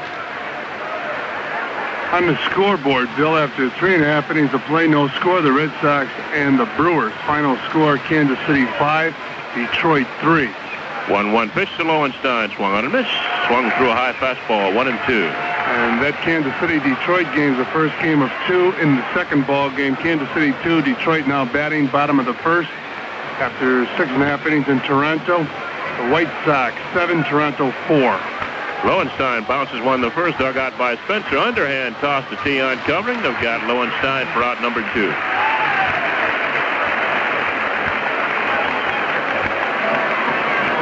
Oh, 2 outs, nobody on here in the fourth with the Orioles leading 1-0. The Oriole batter is Doug DeCense, their third baseman. He walked and stole a base in the second. Bottom of the 6th inning in Cleveland. Texas 6, Cleveland 1. After 2.5. Minnesota 2, California nothing. Oakland at Seattle, a later start. Tion's pitch to DeCense backs him off inside, ball 1. The Orioles, with the home run hit here by Lowenstein, have hit a total of 3 home runs this year off Yankee pitching. DeCense owns 2 of those 3. Lowenstein, of course, the other. Here's a 1-0 pitch to DeCense. Fastball popped up right side. Willie Randolph digging back into shallow right, calling. And he's there and makes the catch for out number 3. Orioles go 3 up and 3 down for the second straight inning, and we're going to the bottom of the fourth. Baltimore 1, the Yankees nothing. drive-ins open, and nothing goes better with a weekend triple feature than a Big Dom sub. Big Dom subs are monstrously delicious. I'll drink to that. With milk, soda, lemonade, and iced tea. In that case, make me a Big Dom's double. Okay, you're a Big Dom's double with plenty of assorted sliced coke. Big Dom subs, delicious at the drive-in. Or for a quick, complete summer supper, right, sweetheart? Who you calling sweetheart? Big Dom subs go great anytime. 35 delicious varieties for little appetites or big ones. When the temperature's climbing and you don't want to cook, you could have a hamburger, a hot dog, or you could have a Big Dom Summer Submarine Supper. There are 28 different kinds of Big Dom subs, plus 9 Little Joe's Hot Deli Delights. The Big Dom's don't mix cold cut, shrimp boat, chicken salad, Smoky Joe ham, sliced beef with barbecue sauce, fish. It's Big Dom Summer Submarine weather, so leave the hamburger hot dog ho-hums to somebody else and treat your family to a marvelous Big Dom sub. Delicious. Dum-de-dum-dum-dum-dum. Oh? What was that? Me Laura. So who's... Oh, I know. You're the Green Parrot from the Green Parrot Restaurant at the Sheridan Airport Inn on Wolf Road. Yeah, they got a great luncheon at the Green Parrot. For just $3.75, I can pick from hot and cold meats, all kinds of salads, fresh fruits, and the first glass of wine or beer is on Laura. Oh? I'm getting hungry. All this talk about food, I guess. I'm going to the Green Parrot Restaurant on Wolf Road for lunch. Say hello, Laura. Hello, Laura. Hello, Laura.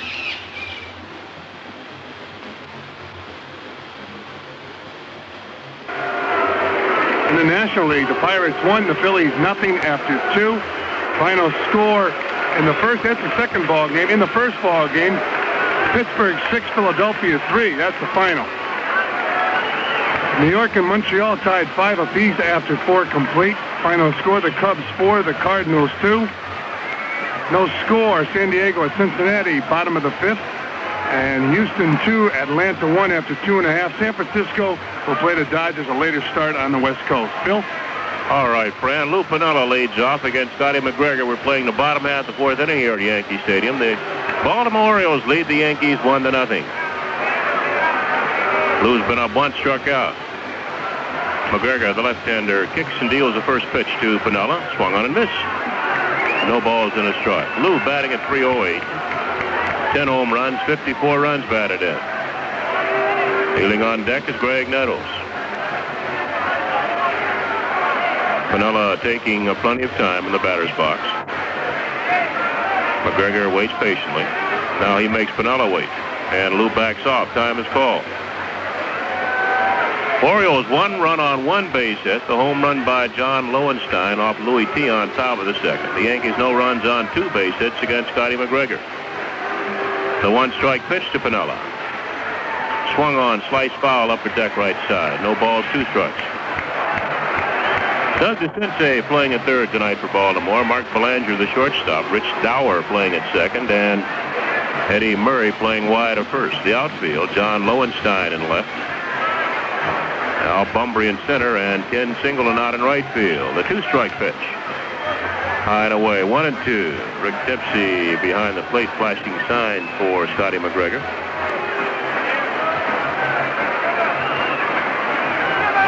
McGregor, a very deliberate pitcher. The 1-2 delivery to Piniella. Swung on and missed. But flies out of Pinella's, or did he foul it off? No, the home plate umpire, Don Dinkinger, said he fouled it off as Lou's bat flew out of his hand and ended up behind McGregor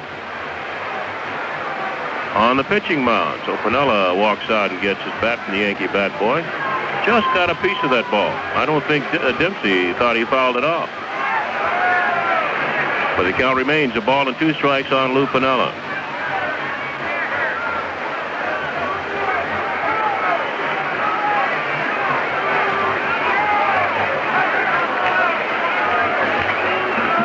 Lou taking his time, getting set in the batter's box.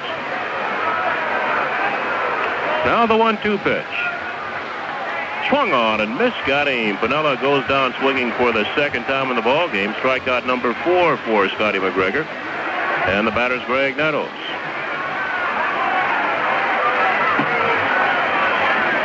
Well, when you've won 67 ball games, you're certainly beaten up on somebody. And Baltimore has beaten Cleveland 6 of 7. They've beaten the Brewers 7 of 10. The California Angels 9 of 12. As Nettles drills one foul outside of first base. They've taken Seattle 10 of 12. They've won 8 of 12 from the Oakland A's. Against the American League West overall, the Baltimore Orioles have won 43 and lost 20. I say 67 wins. They actually have 72 wins on the year. The one-strike pitch to Nettles. Hit foul off third base. So it's a fair ball. Up in the air, right back there is Doug DeCinces, and he makes the catch. So Nettles pops to DeCinces for out number 2, and the batter will be Roy White.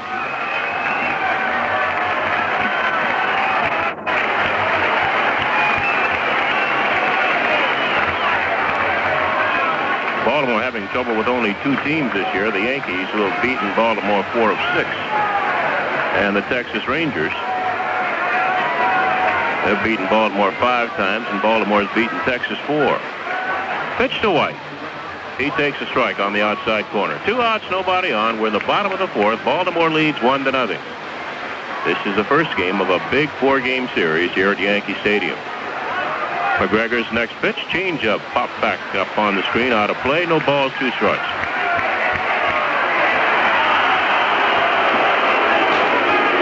Tomorrow night it'll be Catfish Hunter against Steve Stone.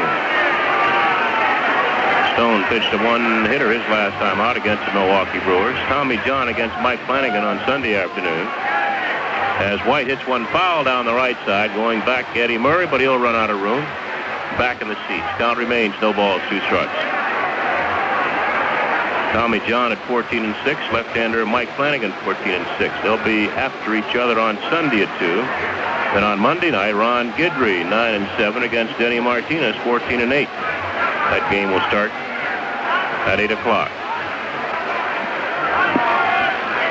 Pretty good pitching matchup for the rest of this series. It's a 2-strike pitch to White. Popped up first base. Backing up is Eddie Murray on the outfield grass. One-hands it for out number 3. 3 up and 3 down for the Yankees. We've played 4 in the score. Baltimore 1, the Yankees nothing. Lafayette, Lafayette, what you want is what you get. Folks will tell you right off, there just isn't a better place to buy hi-fi equipment, auto sound, CB, or anything else electronic than Lafayette Radio.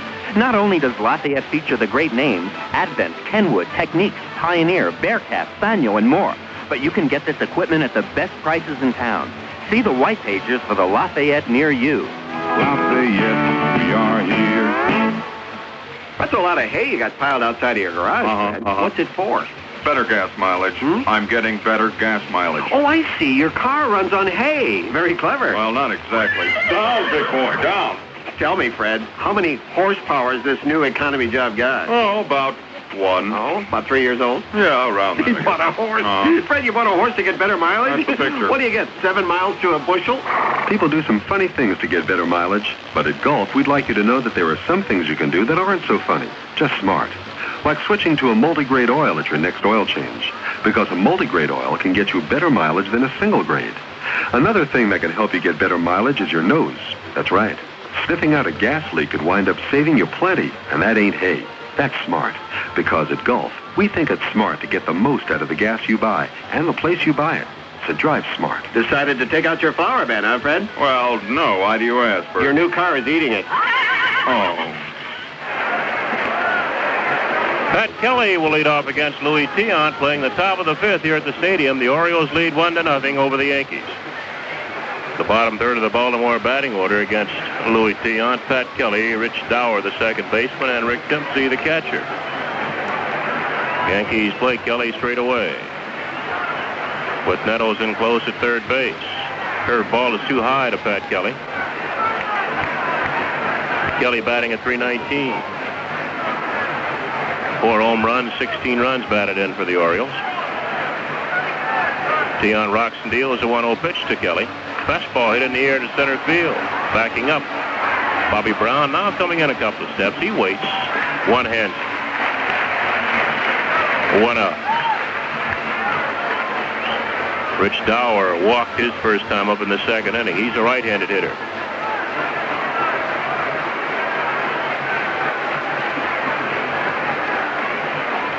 On deck, Rick Dempsey.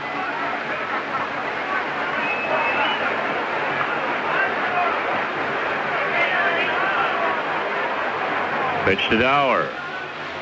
Fastball popped up behind the plate. Throwing the mask away is Jerry Narron and makes the catch. Narron and Dower collided right near home plate. But Narron had time to throw the mask away and make the catch for out number 2. That'll bring on Rick Dempsey. Dempsey's been up once, fly to Jackson and right. So far, Tiant's made just one bad pitch. He hung a curveball to John Lowenstein in the second inning. And Lowenstein hit it into the right field seats for his 11th home run of the year, the only scoring we've had in the ball game, as Baltimore leads 1-0. Tiant's pitch to Dempsey. Sidearm curveball is a called strike. And Lowenstein having an outstanding season with the Orioles, doing a great job for Earl Weaver.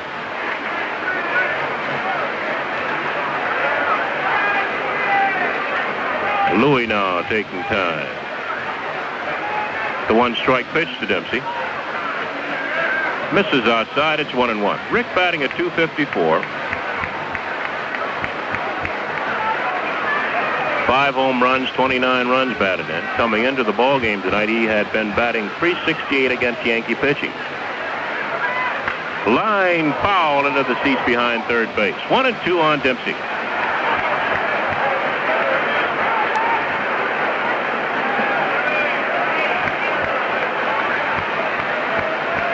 Dempsey's now 7 for 20 overall against Yankee pitching here in 1979. Tiant's 1-2 delivery to Rick Dempsey. Curveball hit shallow left. Coming on is Lou Piniella. He's calling now. Lou is there. Makes the catch, and that retires the side. For the third straight inning, the Orioles go 3 up and 3 down. We're going to the bottom of the 5th to score. Baltimore 1, the Yankees nothing. Mom? Why didn't you show Bob's mother the new ring Daddy gave you? Because all she'd look at would be the brown spots on the back of my hand and guess my age. Come on, Mother. If you're that sensitive, get some Porcelana. Some what? Porcelana. It's a medicated cream that helps fade age spots. Really? Porcelana works on age spots, brown spots, and freckled spots. Just rub it in and watch those spots start to fade. Porcelana Medicated Fade Cream actually works to lighten brown patches and spots that come not only with age, but during childbearing years, too. Porcelana is available at cosmetic counters everywhere. Porcelana. I think I'll try it. Sure. It'll help bring back your natural skin tone in just 6 weeks. How come you know so much about it? Bob's mother told me. Oh, Porcelana. Just rub it in. Watch spots start to fade. Porcelana Medicated Cream. Use only as directed. 20% off kids' socks and underwear. Sears Super Values. Now save 20% on Sears Best Kids Socks and Underwear. Boys' t-shirts and briefs, girls' vests and panties, made of a comfortable perma-pressed fabric that's just right for underwear. Sears Best Socks and Underwear. Most kid sizes 20% off until August 4th. Dates may vary in Alaska and Hawaii. So what's so funny about underwear? Available in most Sears retail stores where America shops for value.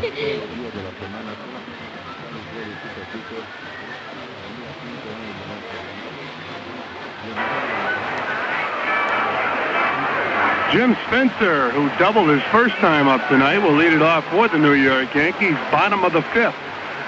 The score, the Orioles 1, the Yankees nothing. Spencer will be followed by Jerry Narron and then Bucky Dent. And quickly to review the standings, Baltimore with a 72-34 record. On top of the Red Sox by 7, the Brewers 10 back. The Yankees 14 out, Tigers 18 back. And Jim Spencer hits a high fly ball to center field. Al Bumbry under it and makes the catch for out number 1. Cleveland Indians 19 games back, and the Toronto Blue Jays 40.5 games off the pace. On the score here in the bottom of the 5th, the Orioles 1, the Yankees nothing. Jim Spencer has just flied out to center field, and Jerry Narron steps in to face Scott McGregor. Narron struck out his first time up in the second inning. And he takes the first pitch, a curveball, strike one.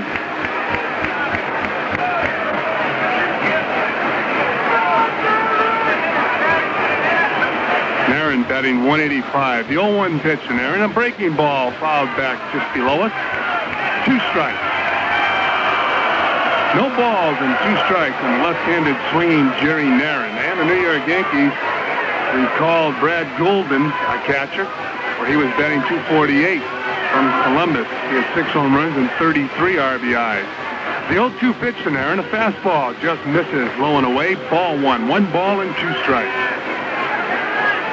Bobby Brown was also recalled, and that's obvious because he's in center field tonight for the Yanks. And Oscar Gamble will wear number 17. He was acquired from the Texas Rangers. And Jerry Narron swings through a Scotty McGregor fastball. Strike 3. So 2 down here in the 5th. Score the Orioles 1. The Yankees nothing. Bucky Dent steps in to face Scott McGregor. He flied the center fielder's first time up. And the Yankees today purchased Lenny Randall from the Portland club of the AAA Pacific Coast League. Randall was batting 278 in 66 games for Portland. First pitch to Dent. Off-speed curveball, strike 1. Scotty McGregor, a fine assortment of pitches, is not overpowering. He has good ball movement on the fastball, but he changes speeds well, and Scotty McGregor has to change speeds to be successful. And there's strike 2 as Bucky Dent swings through a changeup. So Scotty McGregor threw Bucky Dent a slow curveball and then a straight changeup. See what he does here as he winds. He kicks the pitch to Dent. Off-speed curveball up high. Ball 1. 1 ball and 2 strikes. On deck, Willie Randolph. Coaches for the Yankees at first base, Yogi Berra. Over at third base, Mike Ferraro. McGregor winds, he kicks the 1-2 pitch, fouled back once again just below us. Count remains 1 ball and 2 strikes. The Orioles really guard the line with 1 ball and 2 strikes on Bucky Dent, the sensei standing right next to the third base umpire, Steve Palermo. Here's a 1-2 pitch.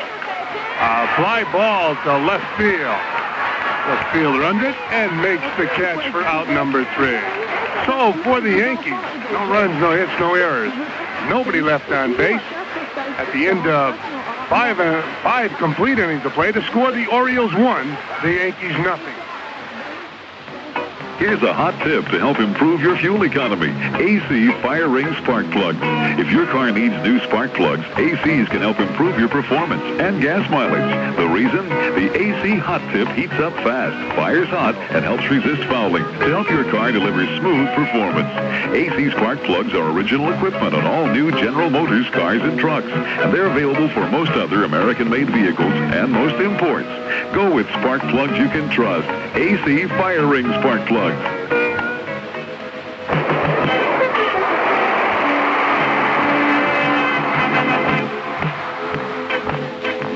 And now for all the Hall of Famers, for all of you big sticks and golden gloves, to you fireballers and base stealers from years gone by, this Bud's for you. This Bud's for you, for being on the job and working hard all day. So here's to you, for all you do, the king of beers is coming through. This Bud's for you. Because you played the game like only a handful of men could ever play, because your excellence set a standard, because you made it to Cooperstown, here's to you. That distinctively clean, crisp taste that says Budweiser. For all you do, this Bud's for you. Anheuser-Busch, St. Louis. It's a new dial morning, and you're up and feeling new. It's a clean dial morning, and that clean belongs to you. There's a new day dawning, and your best is showing through. Start now clean, start now dial, start now blue. There's no cleaner way to start a new day than Dial soap. With deodorant protection that gets you so clean you feel your best. Start now clean, start now Dial, start now new. Al Bumbry, who's 0 for 2 tonight, takes up high ball 1 from Louis Tiant. Bumbry squared the bunt, but the ball was up high. Here's a 1-0 pitch to Bumbry. Fastball fouled back and off the screen. Strike 1. 1 ball and 1 strike. Nettles in on the grass for Bumbry. Bumbry not as fast as he once was. Broke the ankle, but he still runs well. The 1-1 pitch from Tiant to Bumbry. A fly ball down the left field line, drifts back into the seats and out of play. Strike 2. In the Western Division of the American League, the Angels on top of the Rangers by 3.5. Minnesota Twins 4 games back. Kansas City Royals 6.5 out. White Sox 14 out and a new manager. Seattle Mariners 15.5 back, and the Oakland A's 30 games off the pace. Here's the 1-2 pitch to Bumbry. Breaking ball up high, ball 2. 2 balls and 2 strikes. Bumbry flied to center field his first time up and grounded to Jim Spencer in the third. Tiant winds, he kicks, the 2-2 pitch. A changeup bounced out in front of the plate. Aaron on top of the ball to throw to first. Not in time. Bumbry got down the first baseline rapidly. Good throw by Jerry Narin, but not in time to catch the speedy Al Bumbry. And an infield hit for Bumbry. That brings to the plate Mark Belanger. Belanger 0 for 2. He popped to Willie Randolph in the first inning and flied to Lou Piniella in the third. Milwaukee 3, Boston nothing. They're in the bottom of the 5th inning in Milwaukee. Thurman Thomas' 26th home run of the season in the 4th inning with 1 man aboard. Nettles way in on the grass looking for the bunt. Bumbry leads off first base. Tiant pitch to Belanger. He squares the bunt but takes ball 1. We're in the top of the 6th inning here at Yankee Stadium. The score, the Orioles 1, the Yankees nothing. The Orioles with 2 hits, the Yanks with 2. Tiant looks in for the sign. Jerry Narin flashing the signs. Tiant to the set position. Nettles way in on the grass. The pitch to Belanger, a pitch out. Ball 2. 2 balls and no strikes. So we'll see if Earl Weaver takes the bunt off and allows Mark Belanger the opportunity to swing at a Louis Tiant pitch. Many times it depends on what type of pitcher is on the mound. If he's a fastball pitcher, you could take the bunt off. But Tiant can get any one of his pitches over on any given count. Here's the 2-0. Nope. Tiant goes to first and just misses Al Bumbry. Close play as Tiant spun and threw a perfect strike to Jim Spencer. On deck for the Orioles, Ken Singleton. Definite candidate for most valuable player in the American League. Tiant for the set position. Bumbry leads off first. Tiant goes to first and Bumbry back. So Louis Tiant very concerned with Al Bumbry, keeping Bumbry close. And a good point, because if the ball is bunted out in front of the plate, it gives Narin or Nettles the opportunity to get the lead runner. Billy Martin on the dugout steps, peering out at Louis Tiant. And Tiant goes to first base again. Bumbry back.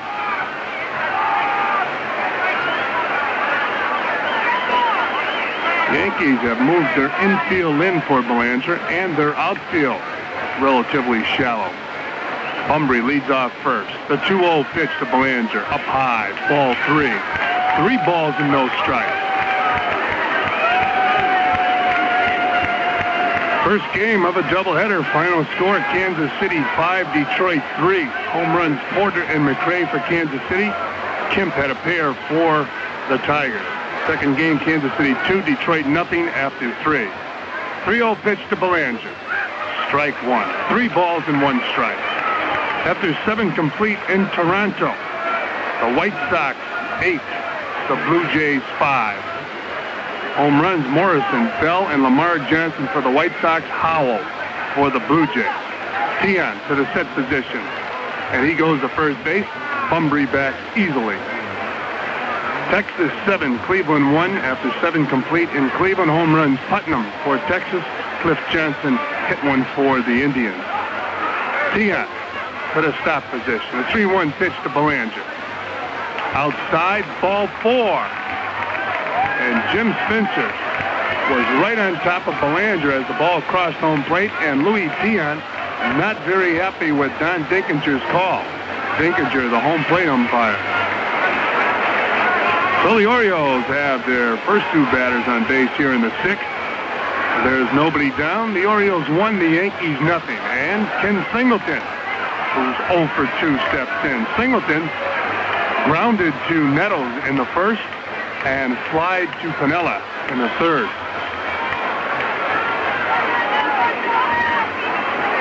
Nettles in on the grass. Dent and Randolph in double play position. Now Spencer moves back behind Belanger. Bumbry off second, Belanger off first, and a changeup. Ball 1 to Ken Singleton. And Billy Martin tells Art Fowler to get somebody up in the bullpen. Fowler hustles over to the phone in the dugout.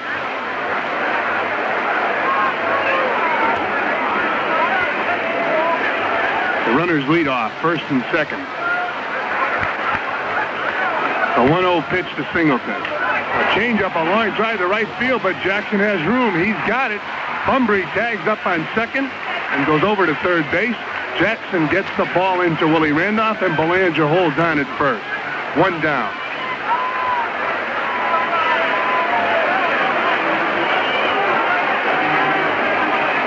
The bring to the plate, Eddie Murray. Murray 0 for 2 tonight.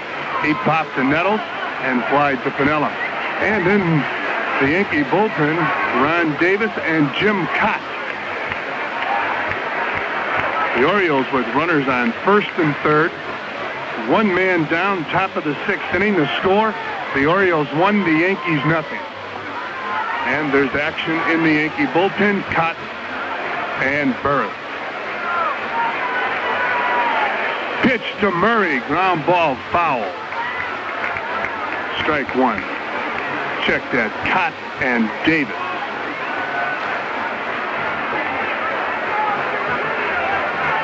So Louis Tian with no ball, 1 strike count on Eddie Murray. And the runners go back to the bases. And a score from Minnesota, the Twins 3, the Angels nothing after 3.5. No home runs in that ballgame. Tian goes to the stretch, looks at Belanger in first. Belanger breaks the pitch. Ball 1. And Jerry Narron holds on to the ball. Belanger steals second base easily. And now let's pause 5 seconds for station identification on the New York Yankee Radio Network. This is Yankee Country, 1460 WOKO-Albany. So with that stolen base, the Yankees move the infield in, and they'll try to cut the runoff at the plate. A 1-1 pitch to Murray, a breaking ball, strike 2. 1 ball and 2 strikes. So Tian needs a big strikeout right here to get out of the jam. For Belanger, his 5th stolen base of the season. He's been caught 5, or checked out 1.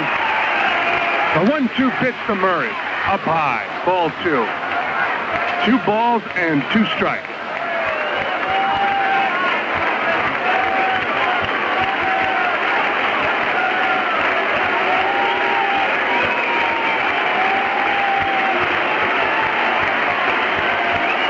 Murray to the crouch stance. The pitch fouled back out of play.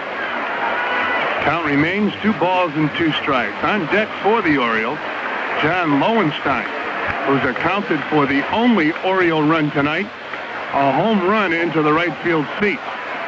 Right now, Jim Spencer is on the mound talking to Louis Tian.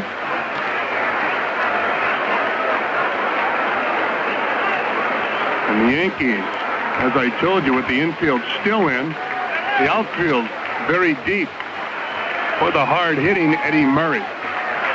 And Tiant wants the ball on the ground.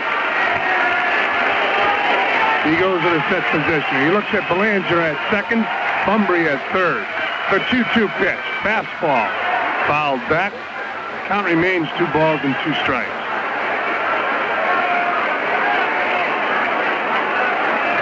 And Cott and Davis are ready in the bullpen. Now they're just throwing to stay loose. Billy Martin on the top step in the dugout.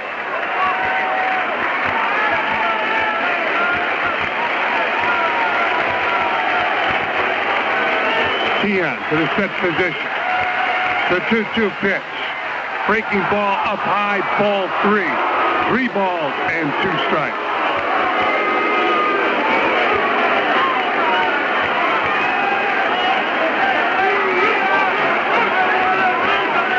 Tiant looks in for the sign from Jerry Narron. He shakes him off once, twice, and Eddie Murray steps out. Now Jerry Narron jogs out to talk to Louis Tiant. And in the National League, Chicago 4, St. Louis 2, a final score. The Mets 6, the Expos 5 after 6 complete. Final score, the Pirates 6, Phillies 3, first game of 2. In the second ball game, the Pirates 2, Philadelphia nothing after 3.5. San Diego 2, Cincinnati nothing after 6 complete. And Houston 2, Atlanta 1 after 3.5. Tiant looks in for the sign. Now he goes to the set position. The 3-2 pitch to Murray. Swing on and miss. Strike 3. Louis Tiant with a good fastball. He popped the ball right by Eddie Murray. And right now, Billy Martin out to the mound to talk to Louis Tiant.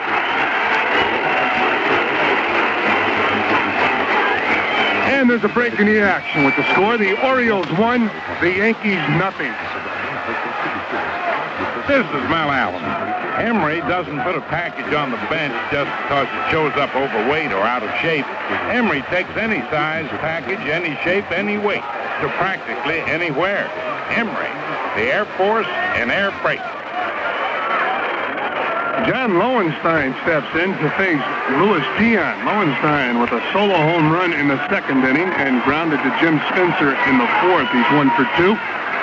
2 men down as Tiant goes to the set position. The pitch to Lowenstein. High fly ball to deep center field. Brown on his horse. He slips, but makes the catch. An outstanding play by Bobby Brown.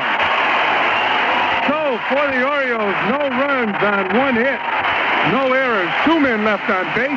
At the end of 5.5 innings of play, the score, the Orioles 1, the Yankees nothing. True Value Hardware Store's August bargain of the month is a value that will really open your eyes.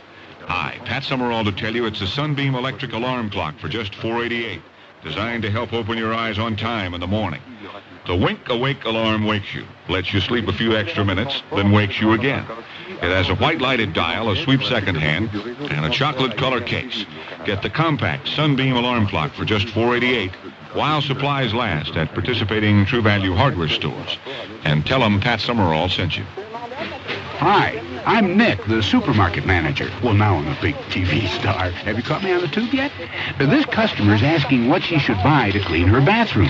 Fantastic, I tell her. And she says... But Fantastic is my kitchen cleaner. What about my bath? So I say, look, as fast and easy as Fantastic cleans your kitchen, it'll clean your bath. A couple of days later, she's back all smiles. Nick, Fantastic is super in the bath. Fantastic. What it does for your kitchen, it'll do for your bath.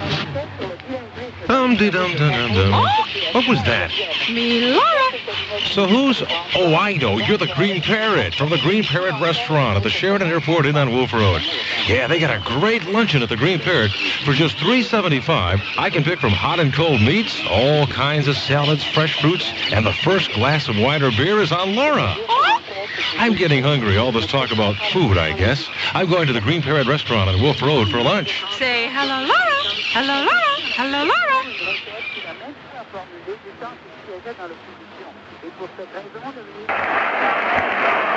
Willie Randolph will lead it off for the New York Yankees. Randolph, 0 for 2 tonight.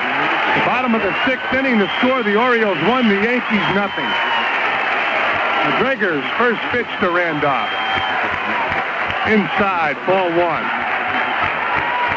McGregor has mixed his pitches up very well tonight. He's allowed only 2 hits.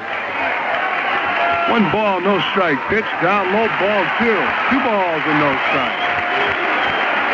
And the 2 hits, a double by Jim Spencer, a shot down the right field line. And in the 3rd inning, an infield hit by Bobby Brown. Brown showing excellent speed. The 2-0 pitch to Randolph. Breaking ball, strike 1. 2 balls and 1 strike.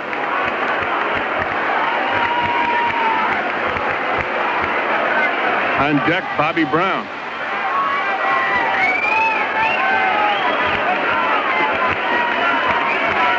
McGregor winds, he kicks. The pitch to Randolph, bunted out in front of home plate. McGregor up with it. At first base, 1 down.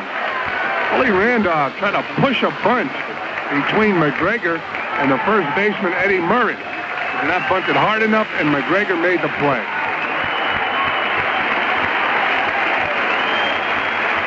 Brings to the plate Bobby Brown. Brown 1 for 2. He flied to deep center field his first time up and got on an infield hit in the 3rd. McGregor's first pitch to Brown. Breaking ball down and low, ball 1. Brown batting .267. And he was just recalled from Columbus where he was batting .344 with 8 home runs and 41 RBIs. And he swings to a McGregor breaking ball. Strike 1. 1 ball and 1 strike. And Bobby Brown had 24 steals in 30 attempts. He stole a base in this ball game standing up. 1-1 pitch. And Brown squares the bunt, but pulls the bat back in time. 2 balls and 1 strike.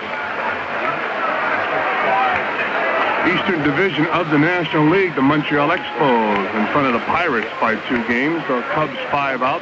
They're tied with the Phillies. 2-1 pitch to Brown. Swung on and missed. Strike 2. The Cardinals 7.5 back, and the New York Mets in the cellar 15.5 games off the pace. The Astros on top of Cincinnati in the Western Division of the NL by 3.5 games. The Giants 9.5 out. 2-2 pitch to Brown, up high, ball 3. 3 balls and 2 strikes. The Padres 13.5 back, the Dodgers 16 out, and the Atlanta Braves 16.5 games behind the Houston Astros.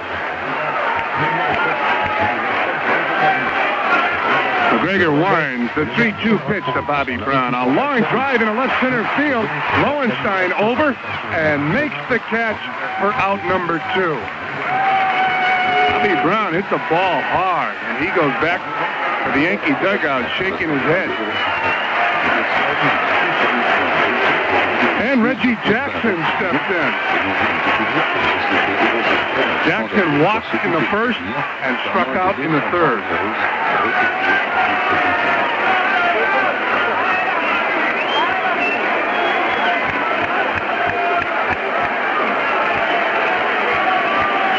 McGregor looks in for signs from Rick Dempsey. First pitch to Jackson. Off-speed breaking ball, ball 1.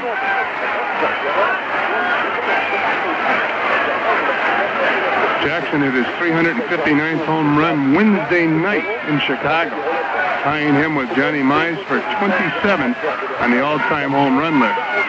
One more puts him in sole possession of 27. A 1-0 pitch. Hard hit ball right at Dower. He's up with it. Over to first baseman Eddie Murray for out number 3. For the Yankees here in the 6th, no runs, no hits, no errors, nobody left on base. At the end of 6 complete innings of play, the score, the Orioles 1, the Yankees nothing. Here's another short colonial pitch from Louis Tiant. Louis, you've pitched for several big league organizations in your career, but today you told me that this year you're pitching for 2. The Yankees and Who else? Colonial Yankee Franks. Colonial Yankee Franks. Aren't they the same great-tasting quality Franks they sell at Yankee Stadium? Sure. They're also the Frank with the taste that take you out to the ball game. Louis, you're a heck of a pitcher. Hey, it's great to be with a winner.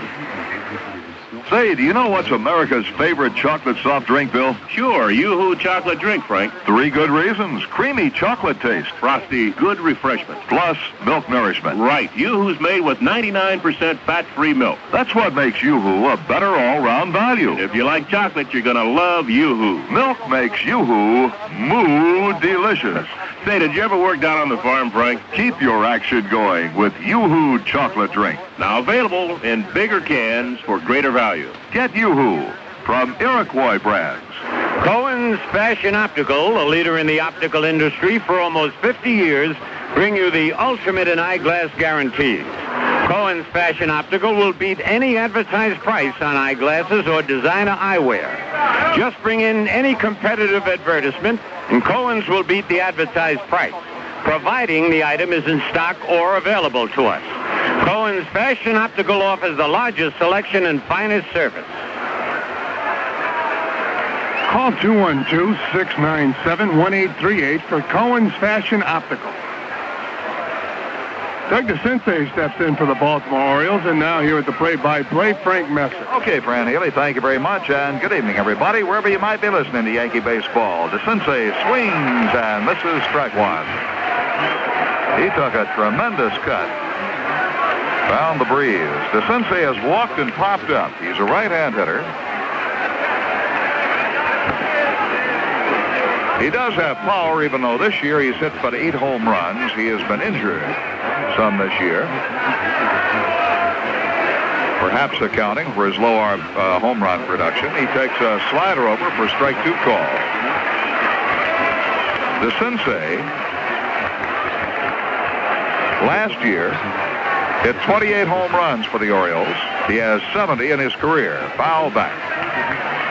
His 28 last year was a career high. Year before last, he had 19. Prior to that, he had hit 11. And prior to that, he had 4. So he has been coming on with his home run production until this year, tailing off to 8. Tiant is ready to work to him 0-2. The pitch is on the way, and it is low. 1 ball and 2 strikes.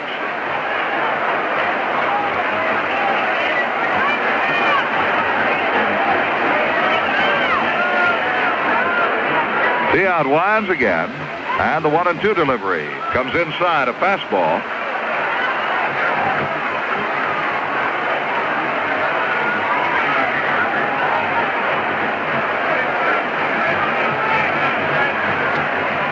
Two ball, 2 strike count. The Orioles are leading 1-0 in this ball game. We're in the top of the 7th.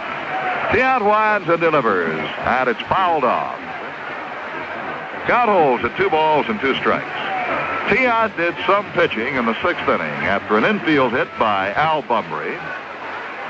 A walk to Belanger, a long fly ball put runners at 1st and 3rd. A stolen base put him at 2nd and 3rd. He struck out Eddie Murray. And then an outstanding catch by Bobby Brown in center field, retired Lowenstein.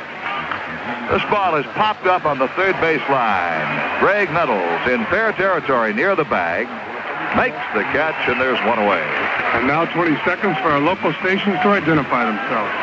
1460 WOKO. Capital District weather partly cloudy tonight, low 65. Tomorrow, mostly sunny and warm, high 88. Sunday, partly sunny, hot and humid with a chance of a thunderstorm in the afternoon, high 88. Probability of rain, 20% tonight and tomorrow, 10% tomorrow night. We have 73 degrees. Pat Kelly, the designated hitter, steps in. Kelly is flied to left, flied to center. He owes Jackson 1. Reggie is playing in the gap in right center field. They cut him off in the alleys. Bobby Brown shades toward right. The pitch to him. Off-speed pitch drifts outside. Ball 1. Greg Nettles plays him in at the edge of the grass, very wide at 3rd base. Denton Randolph shade a bit to the right side. Spencer is deep. 1-0 pitch. Swing and a miss, and it's 1-1. The Orioles have great bench strength. Kelly, Lowenstein, just to name 2 of them. Lowenstein is the difference in this ball game with his 11th home run of the year with the 2nd inning. There have been only 4 hits to a side. The windup by Tiant and the 1-1 pitch. Gets the outside corner, strike 2. Now Nettles can back off at third base. The Orioles have the home run by Lowenstein, an infield hit by Bumbury. Tiant's 1-2 delivery. Outside a fastball, 2-2. The Yankees have a double by Jim Spencer and an infield hit by Bobby Brown.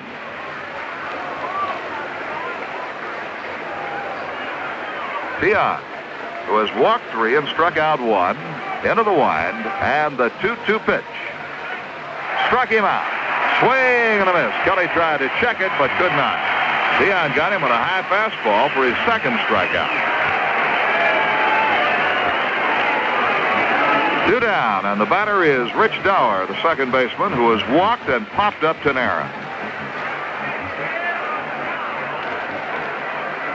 Now it's Nettles' turn to guard the line. He comes, well, now he's moving back to his left a bit, not guarding as tight as he started out. Dent is over in the hole. Randolph shades towards second base, and the first pitch popped up on the left side. Bucky Dent, the shortstop, midway between second and third, near the infield grass, makes the catch, and it's 3 up, 3 down for the Orioles in the middle of the 7th. Baltimore 1 and the Yankees nothing.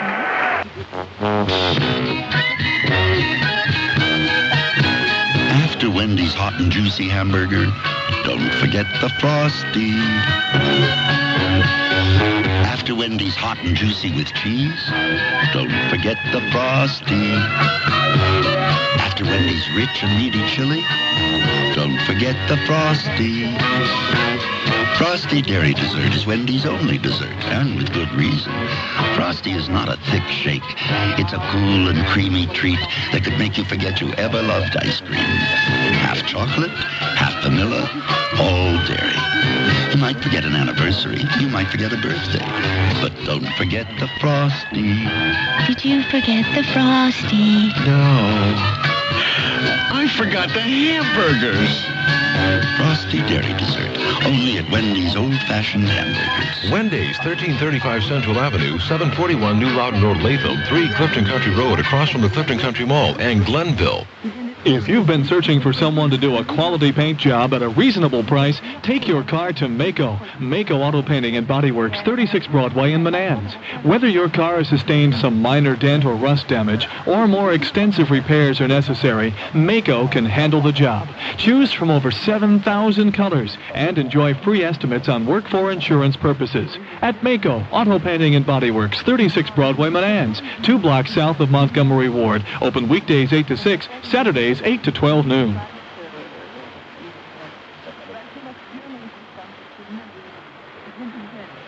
Timberline and Wind.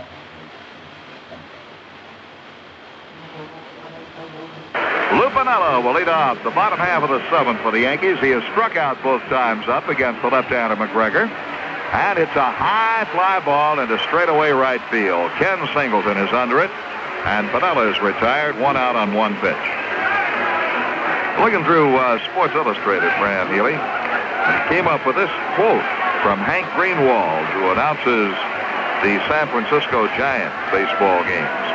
I don't know what he's got against the state of Texas, but he may not have made too many friends down there. He said, if Houston and Montreal stay on top, and they are on top, it'll be the first time the National League playoffs take place entirely outside the United States.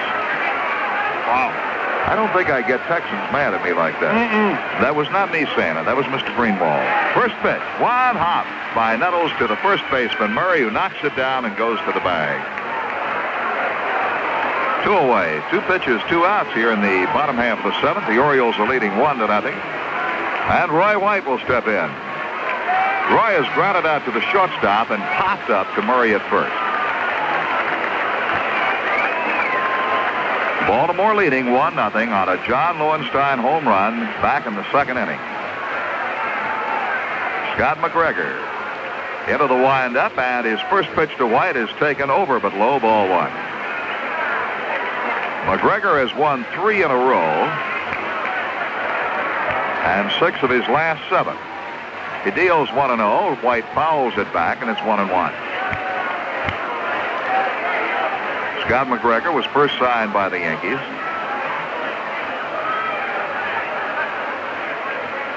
pitches a lot like Dave McNally. Maybe a little better fastball than McNally. His 1-1 offering. Low.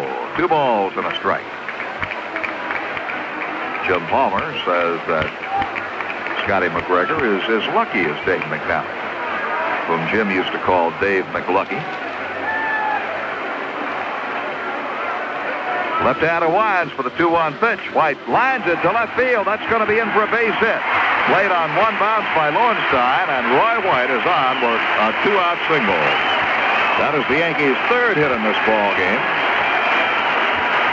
and broke a string of 12 consecutive batters retired by the left-hander McGregor. First Yankee base runner since Bobby Brown had an infield hit in the 3rd inning. Kansas Tony Lazari puts him in pole position, 8th place in the All-Star Yankees. Roy White is now in 8th place. The all-time Yankee hit list. That was his 1,785th career hit. He has just moved past Tony Lazari. Jim Spencer steps in with White at first and 2 outs. Spencer doubled his first time up, then flied to center. McGregor throws to first. White dances back. The Orioles have a 1-0 lead.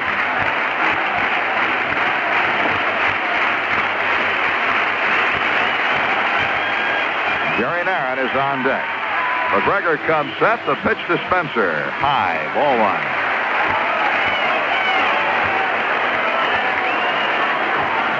Ken Clay is throwing in the Yankee bullpen, getting a little work in.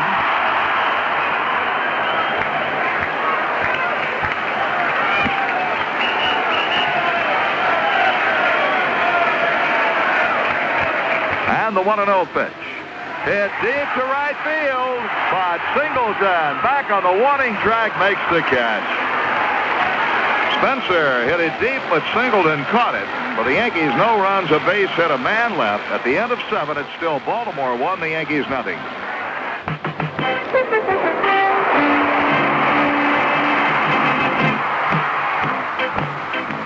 And now, here's to all the Yankee coaches, those pros of pros who call the shots along the base paths and who know how to make the most of each player's talents.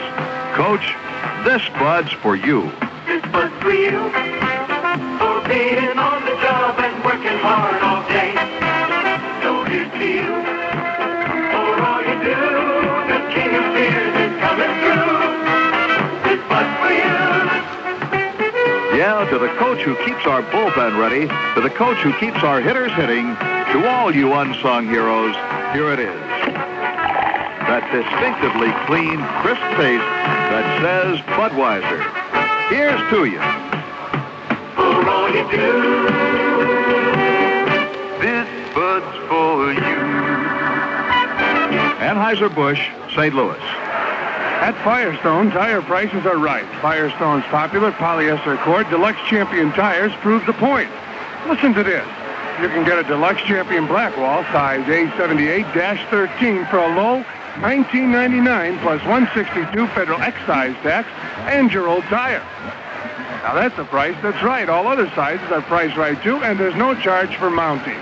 Get Firestone Price Right Deluxe Champion tires for your car today at your local Firestone store or dealer, and convenient credit plans are available. Tonight's paid attendance has just been announced as 51,151 here at the stadium. Rick Dempsey is leading off the 8th inning, and Tion's first pitch is fouled away to the right side over toward the Yankee dugout. Billy Martin's 17-year-old son, Billy Joe, runs the ball down. Like his dad, wearing number 1 and the black armband. Bobby Brown in center shades Dempsey toward right field. The infield up the middle, and a changeup comes in high. 1 ball, 1 strike. 51,151 paid attendance here at Yankee Stadium tonight. The Orioles are leading 1-0 on a John Lowenstein homer. The 1-1 pitch misses just outside. 2 balls and a strike.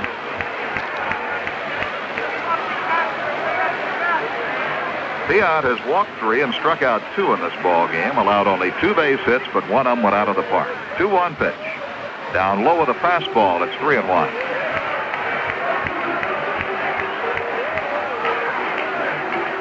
Jim Cott is up in the Yankee bullpen.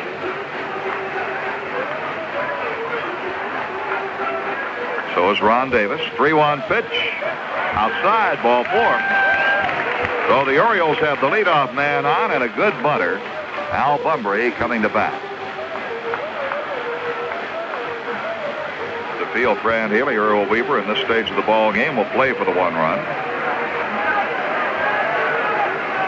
Well, we shall see.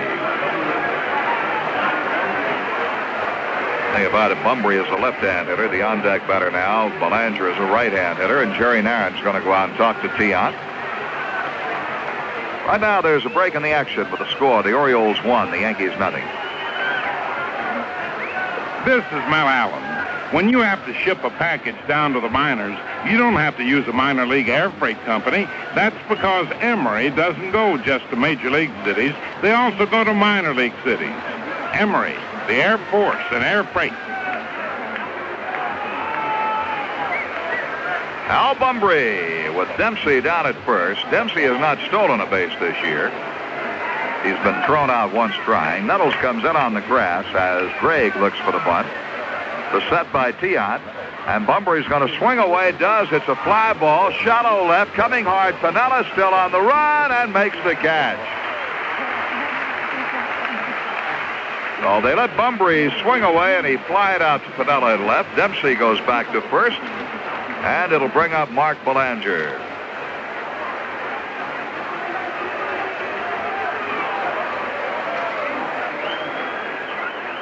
Belanger tonight is 0 for 2 with a walk and a stolen base.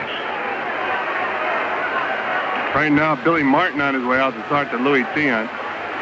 Good situation to put Dempsey in play, or in motion, and have Belanger swing the bat. Dempsey runs well for a catcher. And quickly on the scoreboard after 6 complete, Milwaukee 5, Boston 1. Home runs, Thomas Cooper. Check that, Thomas had a pair, and Cooper. Final score, Kansas City 5, Detroit 3. First game of a doubleheader. Home runs, Porter and McRae. Kemp had a pair of home runs for the Tigers. In the 5th inning, Detroit 3, Kansas City 2. That's the second ball game. Final score, Chicago 8, Toronto 5. Home runs, Morrison, Bell, and Lamar Johnson for Chicago. Howell for Toronto. Texas 8, Cleveland 1, bottom of the 9th. Home runs, Putnam for Texas, Cliff Johnson for Cleveland. Frank? All right, let's see what they do right here. We'll watch Dempsey down at first. He is not going, and a pitch out is called for. Ball 1 to Belanger. Billy Martin calling the pitch out and calling the pitches, I believe, as I see Naren look over toward the dugout. Well, the pitch out's not bad, but it's always dangerous to call the pitches because you have a veteran on the mound, Louis Tiant, and Tiant, he can throw another pitch out because he has great control.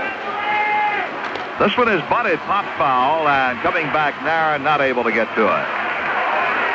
Frank, it's always tough for manager to call the pitches because the manager does not see the ball movement on a fastball or the spin and the break on a curveball or a slider.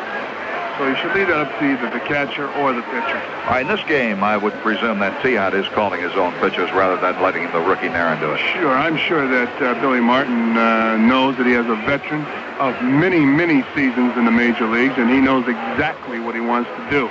All right, he'll deal 1-1 here to Belanger, and it is taken low outside.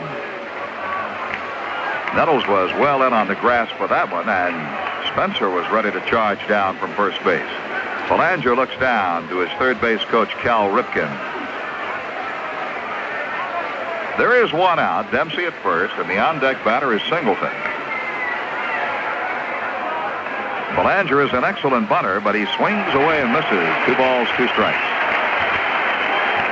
Belanger is probably the best bunter on the Oriole club. He has the most sacrifices of anybody, and he has played very sparingly this year because of injury and also because of the play of Kiko Garcia. 2-2 pitch will be coming to him. And here it is. Struck him out. Swing and a miss. We'll pause 5 seconds for station identification on the New York Yankee Home of Champions radio network. The home of the world champion New York Yankees. 1460 WOKO Albany. Has picked up his 3rd strikeout, and he'll work now to Ken Singleton. Singleton is 0 for 3 tonight. He has grounded out to 3rd, flied to left, and lined to right. He has sprayed the ball around. Much better hitter left-handed than right-handed, both for average and for power. And he's up there, of course, left-handed. Dempsey down at first, and the pitch to Singleton. Breaking ball comes in low. 1 ball, no strikes. The Orioles lead 1-0. We're in the 8th inning.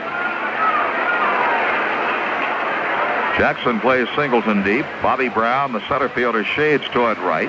Piniella gives up the left field corner. Infield plays into pull, and the pitch is taken for a strike at the knees. 1-1.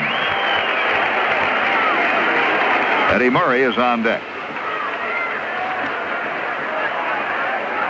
Ken Singleton was born here in New York City, still has family here in the city, although he makes his home elsewhere. 1-1 pitch. Strike 2 over the outside corner at the letters. A ball and 2 strikes. Tiant has done an excellent job tonight, made 1 mistake in the ball game, and it has cost him 1 run.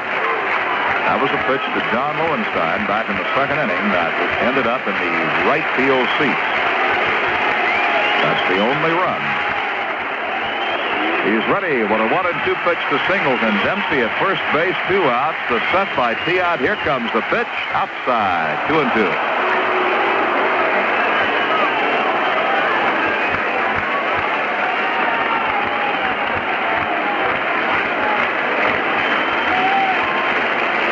Spencer holding Dempsey on.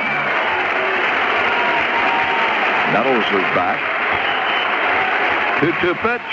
Cut on and bounced back toward the mound. Tiant has it underhand. Flip to Spencer to retire the side. No runs, no hits. A walk and a man left on. In the middle of the 8th, the score is Baltimore 1 and the Yankees nothing. This is Army Orchard, noted showbiz reporter at Trice-Juron Ford Mercury Subaru's Route 50 showroom at exit 15 of the Northway. Crowds are gathering for Trice-Juron's annual end-of-summer clearance sale. Clark, why are you here? Frankly, my dear, I need to do Wonderful, Clark. You'll see LTDs, T-Birds, Cougars, Mercury Marquis, LTD2s, and Ford pickups. Oh, I like pickups. Yes, indeed, May. On sale at the factory invoice price and not $1 over. Gee, that's the best deal around. Right you are, Jack. And each Trice-Juron deal includes free polyglycol coating for your new car. There's never been a better time to buy. You can say that again. There's never been a better time to buy. He took me and my wide. I guess the secret's out. It's no secret. The biggest savings of the summer are yours during Trice-Juron's annual end-of-summer clearance sale. I'll drink to that. You probably will. Trice-Juron Ford Mercury Subaru on Route 50 at exit 15 of the Northway. Hurry, sale ends August 20th. It's more convenient. If you're on the track to a good time at Saratoga, remember us. We're right on the way. It's more convenient. Convenient with whatever you need for an outing, from cold beverages to paper plates, snacks, deli, the works. It's more convenient. You can park at our doors, shop with one quick turn around the store, and get back on the track in minutes. It's more convenient to shop at convenience. Shop Dick Cram's new store at exit 12 on the Northway. He's right on your way. It's more convenient.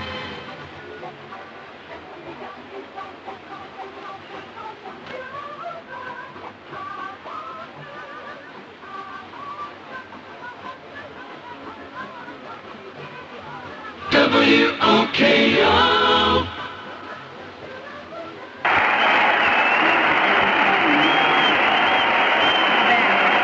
We go to the bottom half of the 8th inning, and Oscar Gamble will lead off, batting for Jerry Darren. So it looks like we'll get a first look at 2 of the new Yankees, Oscar Gamble, his second tour of duty with the Yankees, Fran Healy, and Brad Goulden, who will probably come on to catch. Yes, Frank, and I'm interested in watching Brad Goulden. Goulden very aggressive in spring training. Of course, in spring training, young catchers do not get that much of an opportunity. Oscar Gamble, a left-hand hitter, in case you had forgotten.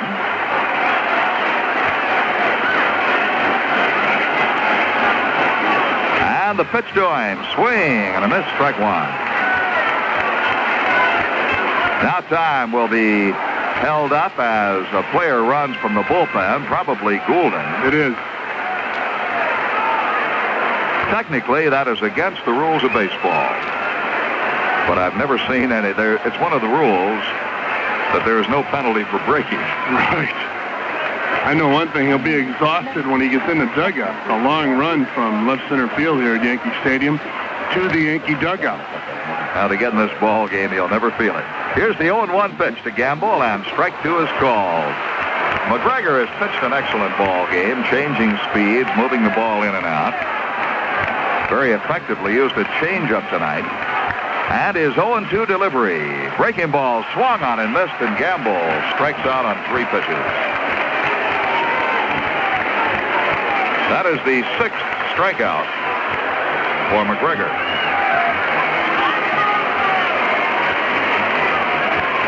Now Bucky Dent. Flied to center and flied to left. Willie Randolph on deck. The Orioles lead 1-0 despite having only 2 hits off Piot. One of them was a home run by Lowenstein. The pitch to Dent. Strike one called. Scott McGregor has 1 lifetime win over the Yankees. One of the weirdest games we have seen. The game in Baltimore last year that was rained out after the Yankees had taken a lead with 3 runs. Ground ball left side on through, base hit into left field, and Belanger runs the ball down in left. Comes up throwing to second base, and Bucky Dent is on with a 1-out single. And Frank Belanger is unbelievable. He ran out in short left field to retrieve that ball. Left fielder Lowenstein was playing a deep left field. And Belanger, knowing the ball would die and the heavy going in the outfield, ran it down himself to hold Dent to a single. Good play by Belanger. Willie Randolph steps in. Randolph is 0 for 3, slide to right, popped up to the second baseman, and bunted back to the pitcher. Tried to bunt himself on, leading off the 6th inning, and McGregor threw him out. The pitch to Randolph. Curve is down low, ball 1. Eddie Murray at first base is holding Dent on. Bucky is aboard with the Yankees' 4th hit of the game. Belanger plays Randolph deep in the shortstop hole. Dower shades towards second. The outfield is fanned out. The 1-0 pitch. Curveball is over. Strike called. It's 1-1.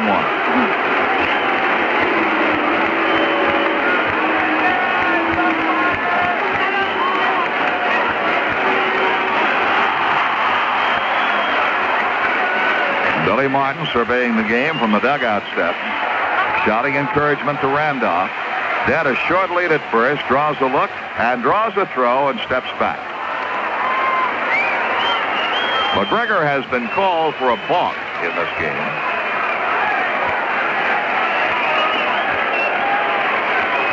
He deals up high.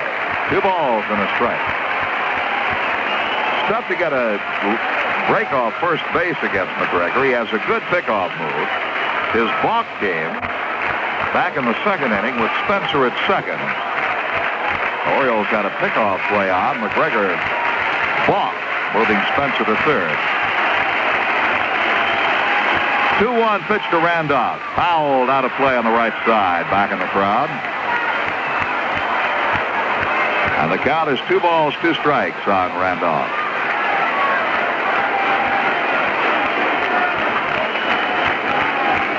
Bobby Brown is on deck. The Orioles lead 1-0. We're getting down to the short innings of this ball game. Bottom half of the 8th. Dent at first, 1 away. McGregor working very deliberately. Has his sign from Dempsey. The left-hander sets at the belt. 2-2 pitch. Line to left field, base hit. Played on 1 hop by Lowenstein. Dent has to hold up at second base as the throw comes in. So the Yankees, for the first time in this game, get a pair of hits and a pair of base runners in the same inning. Runners at first and second, 1 out, and Earl Weaver is on his way to the mound. So as Weaver goes out, there is a break in the action with a score. Baltimore 1 and the Yankees 0. This is Mel Allen. You know, like the Yankees, Emery Air Freight has a lot of different ways to beat the competition. Our computer tracking system is just one example. With Emery, you can always find a way to win. Well, Earl Weaver is still on the mound talking to Rick Dempsey and his pitcher Scott McGregor. And a quick reminder, following this series, the Yankees will host the Chicago White Sox for 3 games. Tuesday, Wednesday, and Thursday nights at 8. It'll be Alan Bannister, George Orta, and All-Star Chet Lemon with the Chicago White Sox against the Yankees. That's the Yankees and the White Sox, Tuesday, Wednesday, and Thursday nights at 8. Frank? And the White Sox will be coming in here, Fran, with their new manager, Tony La Russa, taking over for the resigned Don Kessinger. Earl Weaver has left-hander Tippy Martinez and a right-hander who looks like Sammy Stewart out in his bullpen. Bobby Brown steps in. He had an infield hit back in the third, 1 for 3. The Yankees have dead at second, Randolph at first, 1 out. The Orioles lead 1-0. The infield clogs up the middle. The outfield cuts off the gaps. The pitch in the dirt in front of the plate and blocked by Dempsey with his chest.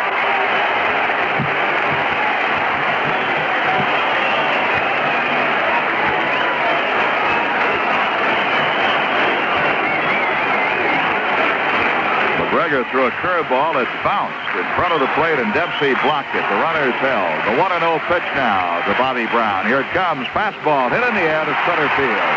Dent goes back to tag up as Bunbury goes deep back to the warning track to make the catch. Both men are tagged. Randolph going to second. Dent to third.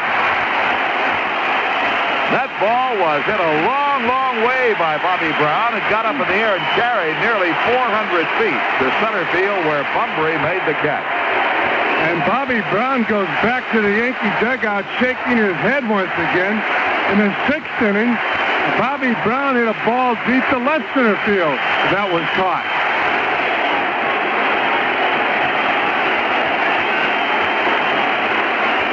Reggie Jackson is up with the tying run at third, the go-ahead run at second, and 2 out. Reggie has walked, struck out, and grounded out. They play him well around to the right side. Both the infield and the outfield deep on the right side. The first pitch swung on, popped up into left field. Going back. The third baseman, DeCinces, makes the catch in fair territory, and the Yankee threat goes by the boards. No runs, 2 hits, the men are left. At the end of 8, it's Baltimore 1 and New York 0. Here's a hot tip to help improve your fuel economy. AC Fire Ring Spark Plugs. If your car needs new spark plugs, ACs can help improve your performance and gas mileage. The reason? The AC Hot Tip heats up fast, fires hot, and helps resist fouling to help your car deliver smooth performance. AC Spark Plugs are original equipment on all new General Motors cars and trucks, and they're available for most other American-made vehicles and most imports. Go with spark plugs you can trust. AC Fire Ring Spark Plugs. Here's a quick colonial pitch from Louis Tiant. Louis, you've seen a lot of hitters in your career. Do you have the answer to who has the best cut in baseball day in and day out? Easy. Colonial does, with their special cut bacon. You mean the delicious special cut that's cut from where the bacon's best? That's the one. Louis, you know your special cut. But do you also enjoy Colonial's other quality bacon, like their sugarless bacon or maple sugar cured bacon? Sure, I do. You do? Everybody needs a change of fish sometime. Adelaide Tato of Los Angeles, tell us about your experiences with AMCO transmissions. I had a Datsun. Transmission was going bad. I took it to the Datsun dealer and brought the AMCO estimate.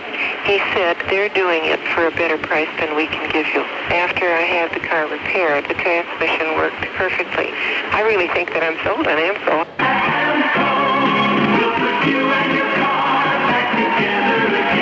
Double A, MCO, AMCO. Well, now behind the plate for the New York Yankees, Brad Goulden. And now pitching for the Yanks, the Goose, Rich Gossage. For the Orioles, here in the top of the 9th inning, it'll be Larry Murray, John Lowenstein, and Doug DeCinces. The score, the Orioles 1, the Yankees 0. Frank? Louis Tiant went 8 innings, allowed only 1 run, 2 hits, walked 4, struck out 3, but he trails 1-0 as he goes to the Yankee clubhouse with Gossage coming on to pitch to Singleton, Murray, and Lowenstein. Brad Goulden making his first Yankee appearance behind the plate. Gossage, 1 win, 2 losses, 6 saves. The Goose has pitched only 19 innings this year, allowed 19 hits, walked 9, struck out 10. This is his 14th relief appearance. Eddie Murray will step in. Gossage.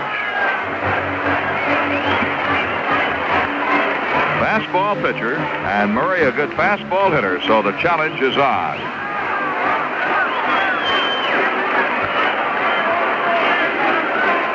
Murray continues as a left-hand batter and swings on the first pitch, fouls it back. Strike 1. Murray tonight has popped up to Nettles at third, flied to left, and struck out. And Frank, it looked like Murray was a little bit out in front of that ball. Rich Gossage does not have the Gossage fastball of old right now. He came in fast and low that time, and the count is 1-1. Gossage will need a couple more weeks to get not only his rhythm, but his arm strength. All right, Brad.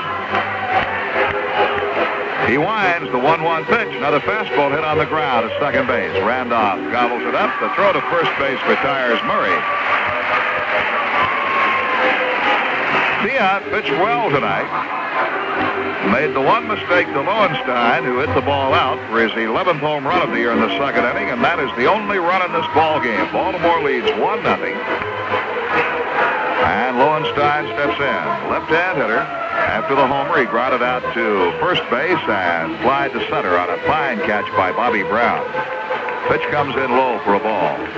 Brown in a wet spot in center field, stumbled, regained his balance, made the catch falling down, hit his bat and fouled off. 1-1.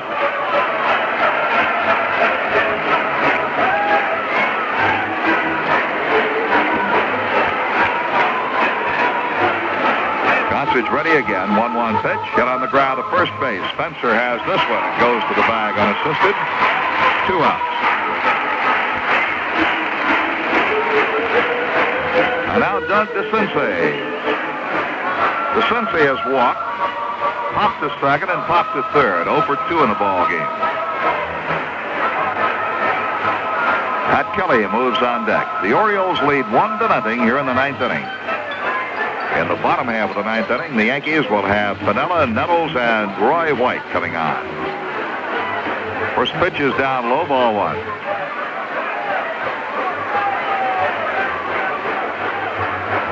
Gossage ready to work again, and does. DeCinces chops this one to short. Bucky Dent has a chest-high hop, throws him out to retire the side in order. 3 ground balls retires the Orioles, and in the middle of the 9th inning, the score is Baltimore 1, the Yankees 0. Okay, we're having a Big Dom's summer submarine supper tonight. Mommy wants the shrimp torpedo, Billy's having a Big Dom's mixed cold cuts, and Daddy's having the surf and turf. Now, what's little Ronald gonna have? Ronald? The only problem with a Big Dom Summer Submarine Supper is deciding which Big Dom sub to have. There are 28 different kinds of Big Dom subs, plus 9 Little Joe's Hot Deli Delights. Ronald? I'll take the bologna. Maybe I'll have the turkey instead. Wait a minute. I changed my mind. Big Dom subs, 37 delicious varieties, and they're all delicious. When the temperature's climbing and you don't want to cook, you could have a hamburger, a hot dog, or you could have a Big Dom Summer Submarine Supper. There are 28 different kinds of Big Dom subs, plus 9 Little Joe's Hot Deli Delights. The Big Dom's don't mix cold cut. Shrimp boat. Chicken salad. Smoky Joe ham. Sliced beef with barbecue sauce. Fish. It's Big Dom Summer Submarine weather, so leave the hamburger hot dog ho-hum to somebody else and treat your family to a marvelous Big Dom sub. Delicious. Look closely at the medicine you take for your hay fever. There's a good chance it's an antihistamine and nothing more. Nothing more? Don't give up. Arm yourself with ARM. ARM is antihistamine strengthened with decongestant for freer breathing, clearer sinuses, strengthened for better relief. Arm yourself with ARM. ARM, for occasional use only as directed. Well, the Yankees need a ninth-inning rally. They trail 1-0. Lou Piniella will be the leadoff batter, to be followed by Greg Nettles and Roy White. In one-run games, the Orioles have won 19 and lost only 9. The Yankees have won 19 and lost 20. Scott McGregor, left-hander, pitches to Lou, who lines a base hit into center field, and Piniella opens the inning with a solid single.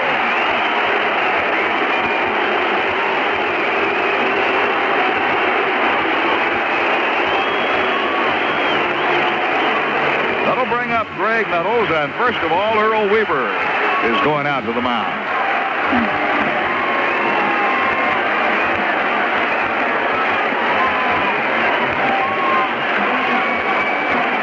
So Earl Weaver goes out to talk to Scotty McGregor. Rick Dempsey on his way out to the mound. And the Yankees with a runner on first base. Nobody out to score. The Orioles won, the Yankees nothing. And that'll be all for Scott McGregor. Frank? All right, Earl Weaver is going to go to his bullpen with Greg Nettles coming up. He doesn't want to take a chance on a tiring Scott McGregor.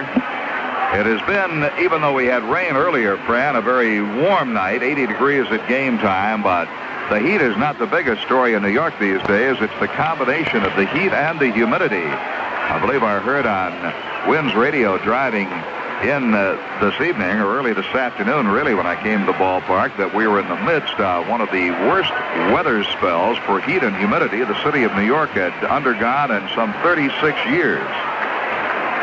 So Earl Weaver has taken no chance on a tiring McGregor. He wants a fresh pitcher out there, and he's going to his left-hander, Tippy Martinez. And Frank on the scoreboard after 7 complete. The Brewers 5, the Red Sox 1. Final score, Kansas City 5, Detroit 3. First game of a doubleheader. In the second game, Detroit 3, Kansas City 2. After 6 complete. Final score, Chicago 8, Toronto 5. Another final score, the Rangers 8, the Indians 3. After 7.5 innings in Minnesota, the Twins 4, the Angels 1. And Oakland at Seattle a later start. In the National League, after 6 complete, the Pirates 5, the Phillies nothing. Final score, first game of 2. In that Philadelphia-Pittsburgh game, after 6 complete, that's the second ball game. The first game, the Pirates won 6-3 over the Phillies. Final score, Montreal 10, New York 6. Another final, the Cubs 4, the Cardinals 2. After 7 complete in Cincinnati, the Padres 3, the Reds 2. And after 7 complete in Houston, the Astros 4, the Braves 1. Frank? All right, Earl Weaver relieves one former Yankee with another former Yankee as he brings Tippy Martinez in to pitch to Greg Nettles. He'll keep a right-hander.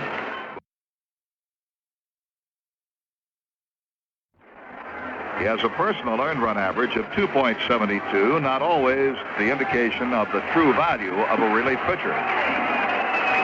So Martinez will pitch to Greg Nettles with Piniella on at first base and nobody out. The Orioles lead 1-0.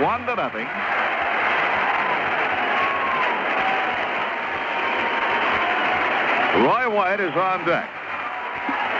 Nettles tonight is 0 for 3. The pitch from Tippy. He bunts foul.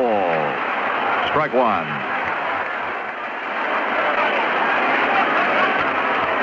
The Sensei hanging loose at third and come charging in. Murray will delay his charge, holding Piniella on.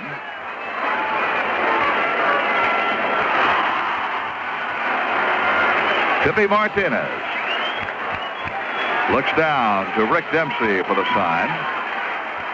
The pitch to Greg. He squares and takes low. One hop by the catcher. Dempsey, good play.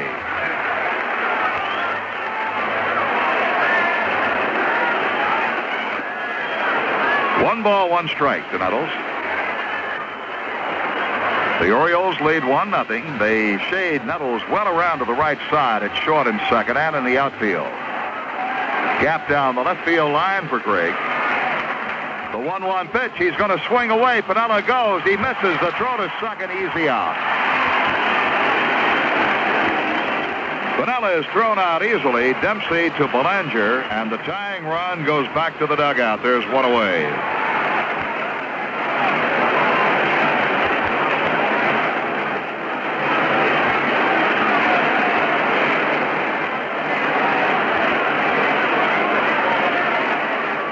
Pinella was out. There was no question about him being out at second base, out by a wide margin. The count is a ball and 2 strikes now on Greg Nettles. Martinez kicks and offers. Nettles takes low. 2 balls, 2 strikes.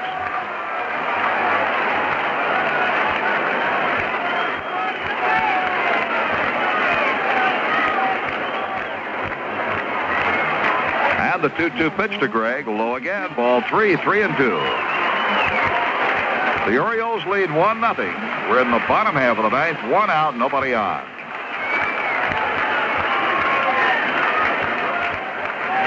Tippy Martinez delivers 3-2 to Nettles, who fouls it off. Back past the on-deck hitter, Roy White.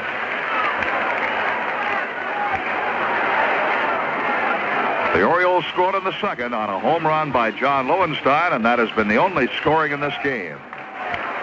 We see in Toronto the White Sox broke their losing streak with an 8-5 win over the Blue Jays.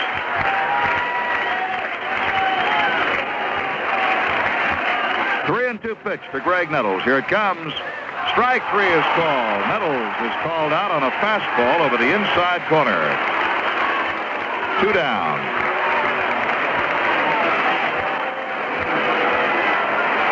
It brings up Roy White.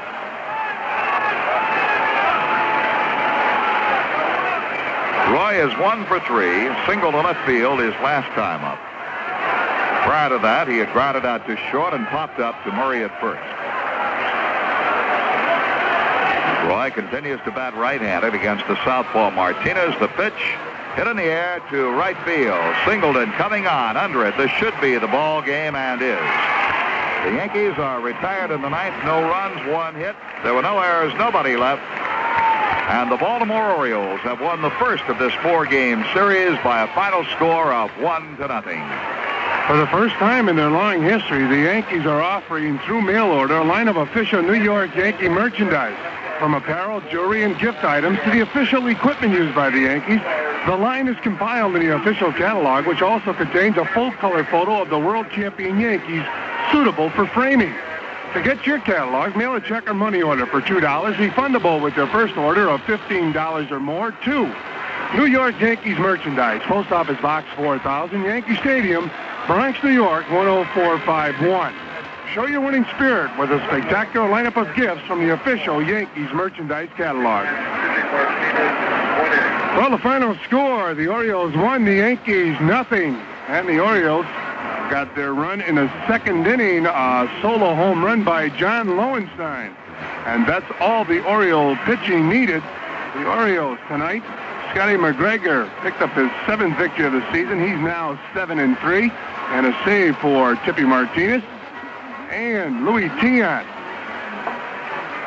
brings his record to 7-6. And once again, the final score, the Orioles won, the Yankees nothing. The Orioles 1 run on 2 hits and no errors. The Yankees no runs on 6 hits and no errors. And the Burger King player of the game for today's game is Louis Tiant. Louis will choose an item from the gift catalog of the Peters Bag Corporation, the world's leading manufacturer of soft-sided luggage. Peters Trailblazer bags are carried by many of the Yankee players, and Burger King salutes all the Yankee MVPs.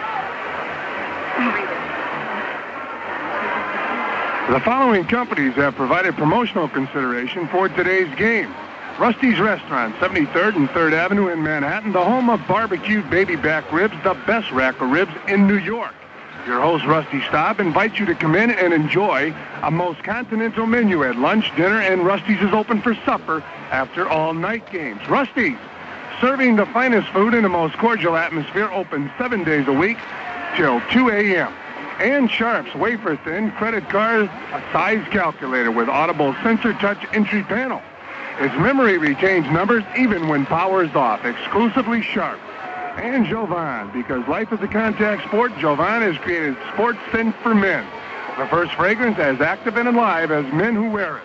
And the Pony Express VSD running shoe. Perfectly balanced combination of comfort, performance, and safety. A technically advanced design through scientific research makes the Pony Express VSD a winner. And Benihana of Tokyo Restaurant. Ed Benihana, watch in amazement as your chef turns prime steak, chicken, and shrimp into an oriental feast. In Manhattan,